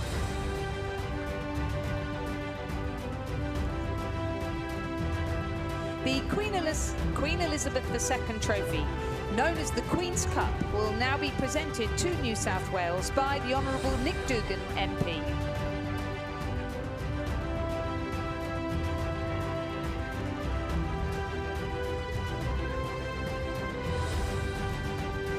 Ladies and gentlemen, please congratulate all our medalists in the Interstate Women's 8.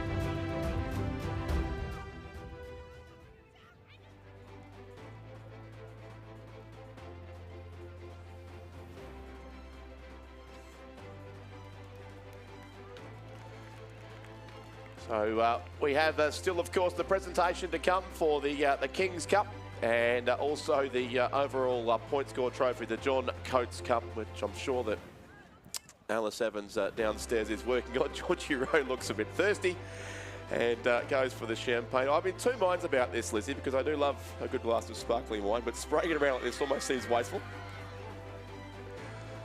But there again, it's not every day you get to win the Queen's Cup.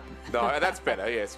Drinking it at the same time. So well done, New South Wales. No, absolutely agreed. It's certainly not every day because New South Wales is just the second time in about, I think, 20 years that they've won the Queen's Cup. So a well-deserved celebration. And the ringleader gets a dose of her own medicine there as well. But fantastic stuff from New South Wales. And we've got the Victorian crew just down beside us here, Lizzie, in the commentary box. Some of the noise of the celebrations was quite vocal before, led, I suspect, by their coxswain and also the coach of the Victorian Youth 8. Yes, I suspect you're right there. Who's disappeared from the boat, so that can't be a good sign. Yeah, so Victoria certainly will be happy with their day's work there in the 8s, at least, taking the in the men's 8s, I should say, winning the Youth 8 and the King's Cup. Whereas for New South Wales, it was a win in the women's 8 and the women's Youth 8. So some interesting symmetry across the results there, as we were noting there during the end of the race, exactly the same top three as it was here at Lake Barrington 4 years ago. So Victoria do have a good record on this course. But of course, it all begins again in 12 months' time. I don't actually have an official confirmed venue yet for next year's National Championship, so we can't tell you exactly where we'll see you next year. Okay. But that hopefully will be released very shortly once arrangements are confirmed for next year's Nationals.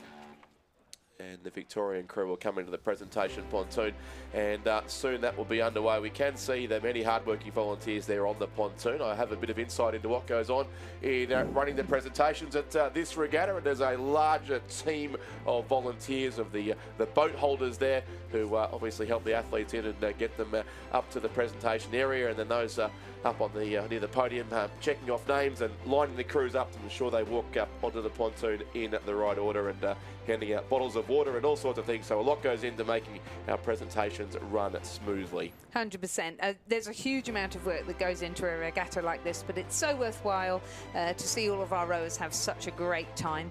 There are championships in different events around the country and across the 12 months of the year. So if you're interested in getting involved behind the scenes, then please do contact your state association, or you can have a look at the Rowing Australia website, where there is a section that will take you to the the national events. And there is a link you can click on to contact Rowing Australia and apply to be a volunteer. Lots of roles are needed, and you really don't have to know anything about rowing in order to be able to do many of those roles. For example, you can feed the commentary team. Exactly. That's a great role. That's right. And once you start doing that, you gradually get sucked in. That's a sausage roll right there. That's a very important role, but it can be the beginning of a wonderful journey once you get sucked into the rowing world. As we well know, it's very hard to escape. Let's go down to Chris McCarthy in the interview area. Talking of volunteers. Thank you, Richard. Down here with Bella Scammell, who's fresh off a win in the New South Wales 8 in the Queen's Cup, breaking the Victorian stranglehold on the event. What was the mindset going into it? The Vics are always tough to beat here. Yeah, I think it was just get out as hard as we possibly could and then just try and hold on. We had a lot of trust in each other. We've had a really good few training rows. Yeah, everyone was just really supportive, really happy to be in the crew. And yeah, we had a lot of faith as a team this year, and I think that's what got us through. Yep. And for you, well, first off, did you think it was going to be nearly 10 seconds in the end? Did you have that much faith? I thought it would be a little bit closer, but yeah, I think we've just been getting better and better each training row, and yeah, I knew we'd be quick out of the blocks, and yeah, I was just hoping we could hold on for the last half. But no, it was really, really exciting and really proud to be part of such a great team. Yeah, and putting on the New South Wales Zooty after a reasonably successful week for your club as well. How does it feel different? How is it special to you? I think there's just obviously a lot of pride in the New South Wales Zooty, as there is in the Sydney Zooty. But I think, yeah, this was particularly special today because Victoria have won the last few years. But yeah, I just think we just had such good faith in each other and what we had, and yeah, I'm just glad it delivered today. Unreal. Congrats, Bella. Congrats, New South Wales, a breakthrough win in the Queen's Cup. Thank you, Chris. Great work down there in the presentation area as well. We do still have one presentation to go. We're still a little way away from that because as the King's Cup crews are coming in, the Queen's Cup crews are going out. But you can just see in some of those images from the pontoon there in the presentation area, just again, what this does mean to these interstate crews. I don't think we've seen quite such celebrations all through the week from our A finals in the club racing. Possibly in a few of the school races today, there was some great excitement from the winning crews, as is often the case. But these interstate races certainly see many of these athletes go to a higher level, and the Victorians celebrate there with a few rowers from their squad as well. A strong group of athletes, of course, eventually selected into the final crew to race in the King's Cup. Worth noting too, we didn't quite have time during the race. The boats came down so fast, but there was a fair bit of sickness around, especially some of the NTC athletes, which did result in a lot of late changes to not just the King's Cup crews, but also some of the single scullers as well. So there were some fairly new combinations here racing on the water as well. But certainly for the Victorian team, with 6/9 or 2/3, isn't it, of their winning crew from last year, still a very, very strong combination. And we should thank Lizzie, since he's messaging us and he's not here, but Ray Ebbett for all he's done over 30-something years of Nationals commentary, who told us about this time last year he wasn't coming back anymore, and to the great surprise of many of us. But we did manage to sneak Ray in for a race back on Thursday afternoon through the wonders of technology, and we still hope to persuade him to join us in some commentary next year. So thank you to Ray Ebbett for many decades of commitment to the sport, and to Ray's colleague and predecessor too, Roger Wilson, who I know has been listening throughout the broadcast today, a very, very proud Victorian who will be ecstatic with that last race as well. But Ray and Roger have set the standard in rowing commentary for the best part of probably close to half a decade, I suspect. So we're doing our best now to keep it up anyway.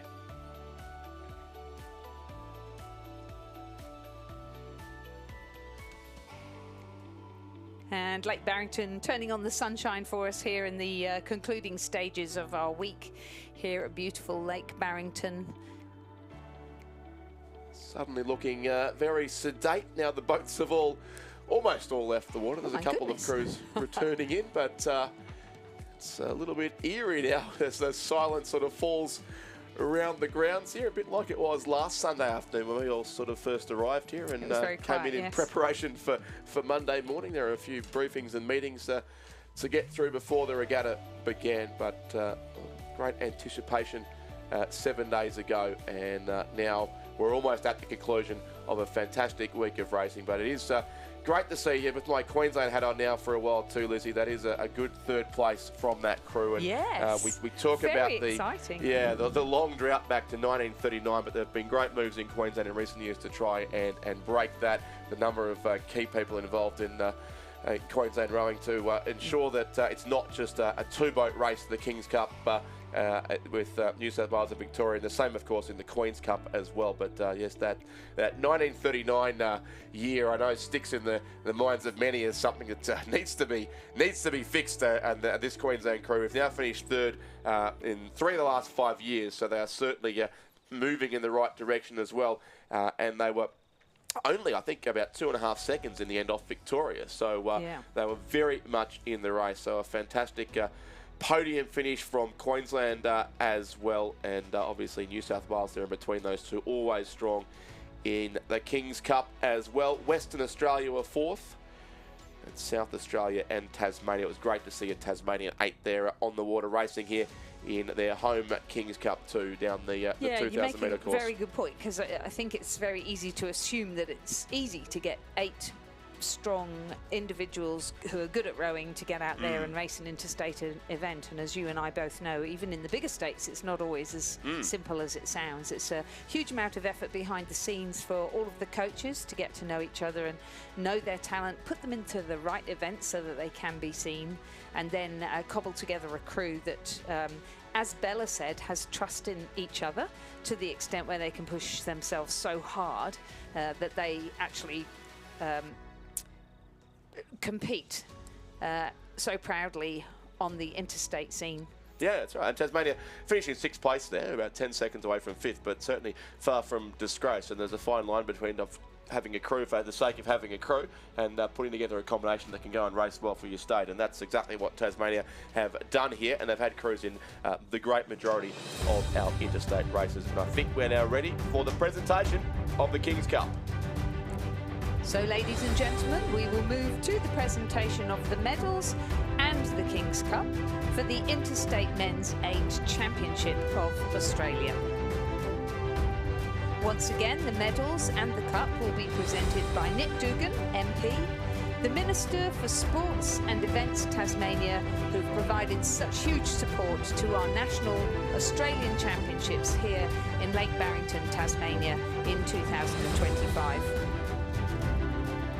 In third place and bronze medalists, Queensland.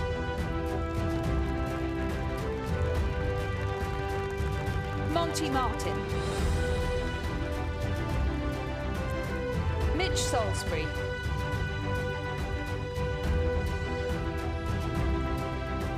Jackson Free.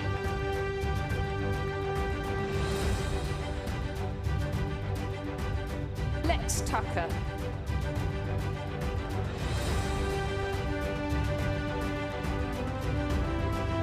Andrew Waitman.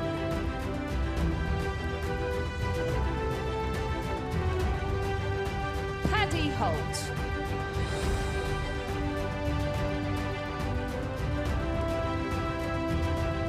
Darcy Watter.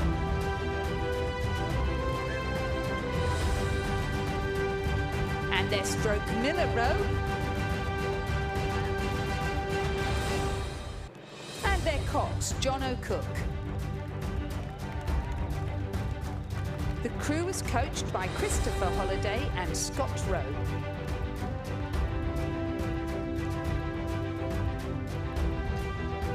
Second and silver medalists, New South Wales.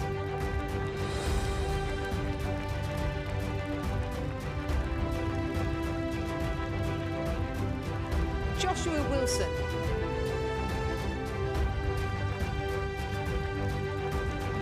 Joe Lynch. Pasha Bevan. Hamish Danks.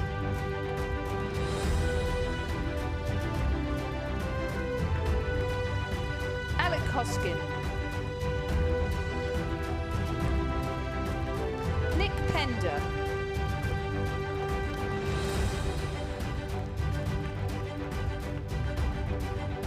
Jackson Kench and Miles Harold.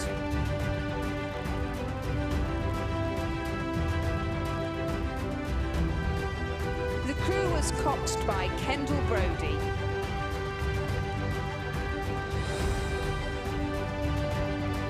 And the crew was coached by Tom Lorridge and Matthias Ungermark.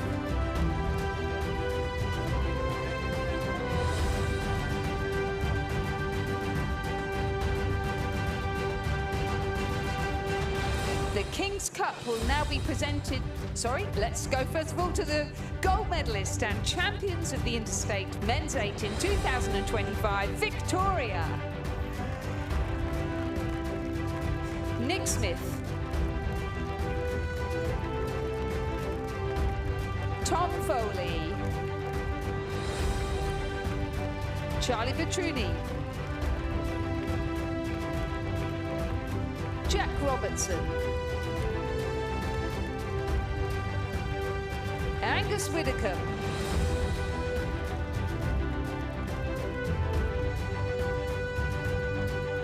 Austin Reiner. Rowan Lavery. And Fergus Hamilton.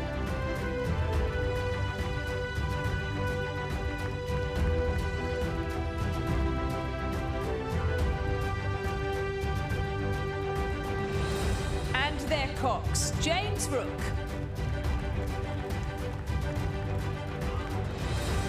The crew's coached by Matt Ryan.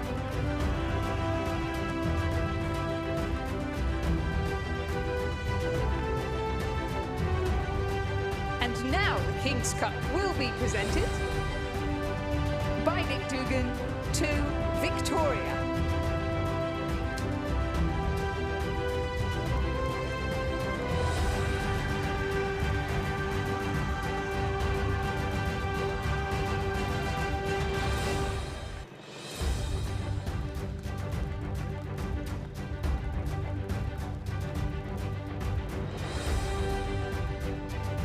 Ladies and gentlemen, please join me in congratulating all of our medalists in the Interstate Men's 8 Championship of Australia.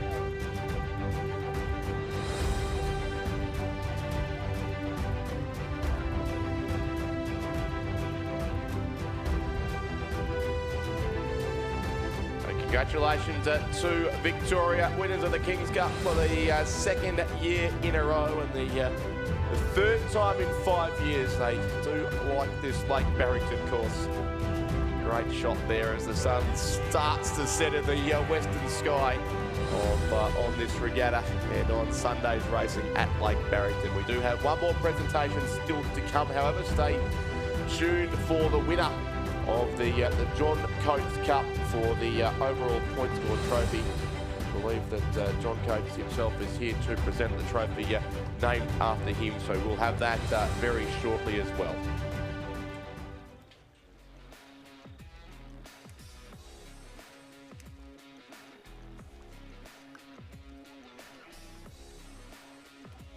Get a score to it. That's all.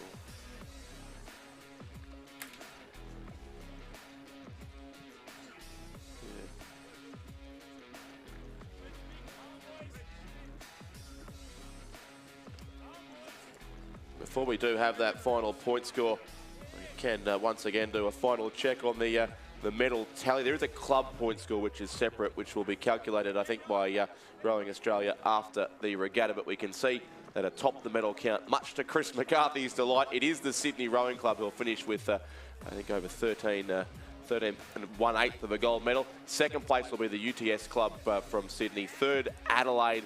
Fourth, Sydney Uni, and fifth, Melbourne Uni, just ahead of Mercantile University of Queensland. And in 8th place, Lizzie, our very, very friendly interstate visitors from Army Rowing Node India, who came and went home, I think it was with 4 gold, 4 silver, and 1 bronze medal as well. So fantastic to have Army Rowing Node India here this week, and well done to ADF Rowing in helping to bring those rowers from India out. I think we have a bunch of AFL players down there. They do have, I can confirm, a song.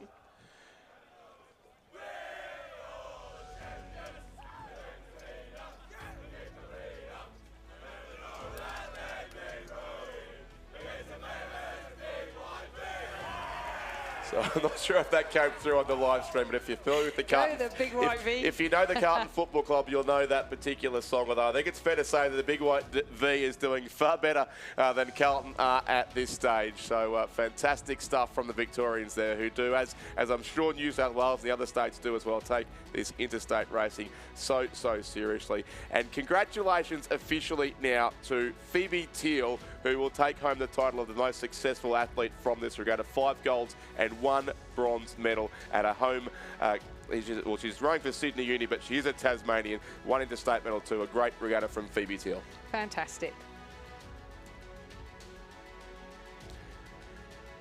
And we are ready for the presentation of our final trophy here, and it is the John Coates Cup, being presented by John Coates AC, Rowing Australia Life member and Vice President of the International Olympic Committee. And I can confirm, as Sarah Cook walks the trophy out for the first time in over a decade, the trophy has been won by Victoria.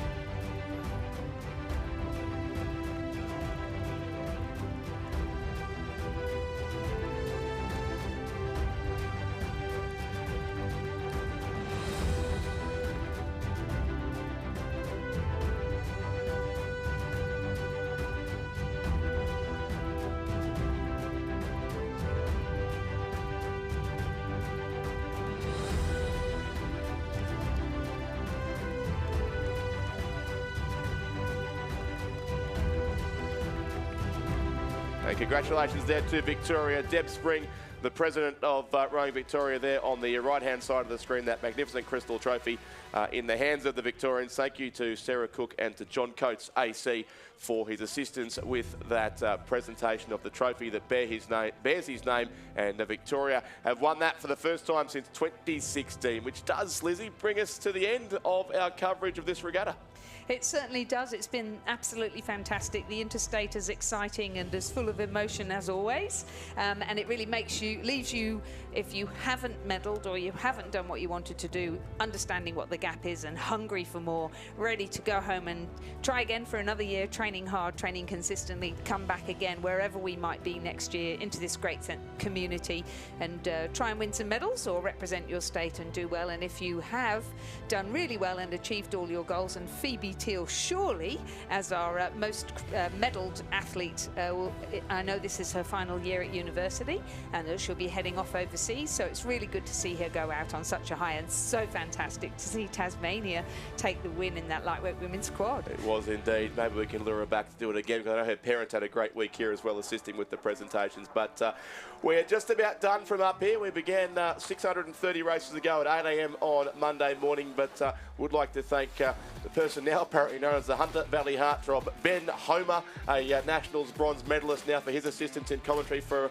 the few days of this regatta, and particularly also to Stuart John and Chris McCarthy, who are here from the very first race of the very first day. Chris also for his work in interviews this afternoon and podcasting hard throughout the regatta. And to you, Lizzie Chapman, thank you for being here again since the first race and giving us some great information. Your knowledge of rowers around Australia, especially at the younger levels from your work at the Aston School, is second to none. Thank you, and to you as well. Likewise, your immense knowledge of the geographic locations, the clubs, the people. You've stepped into the role that Razor occupied for quite a long time, and I must say you're doing an absolutely fantastic job, and you haven't mentioned Pashmina more than a couple of times, so well done.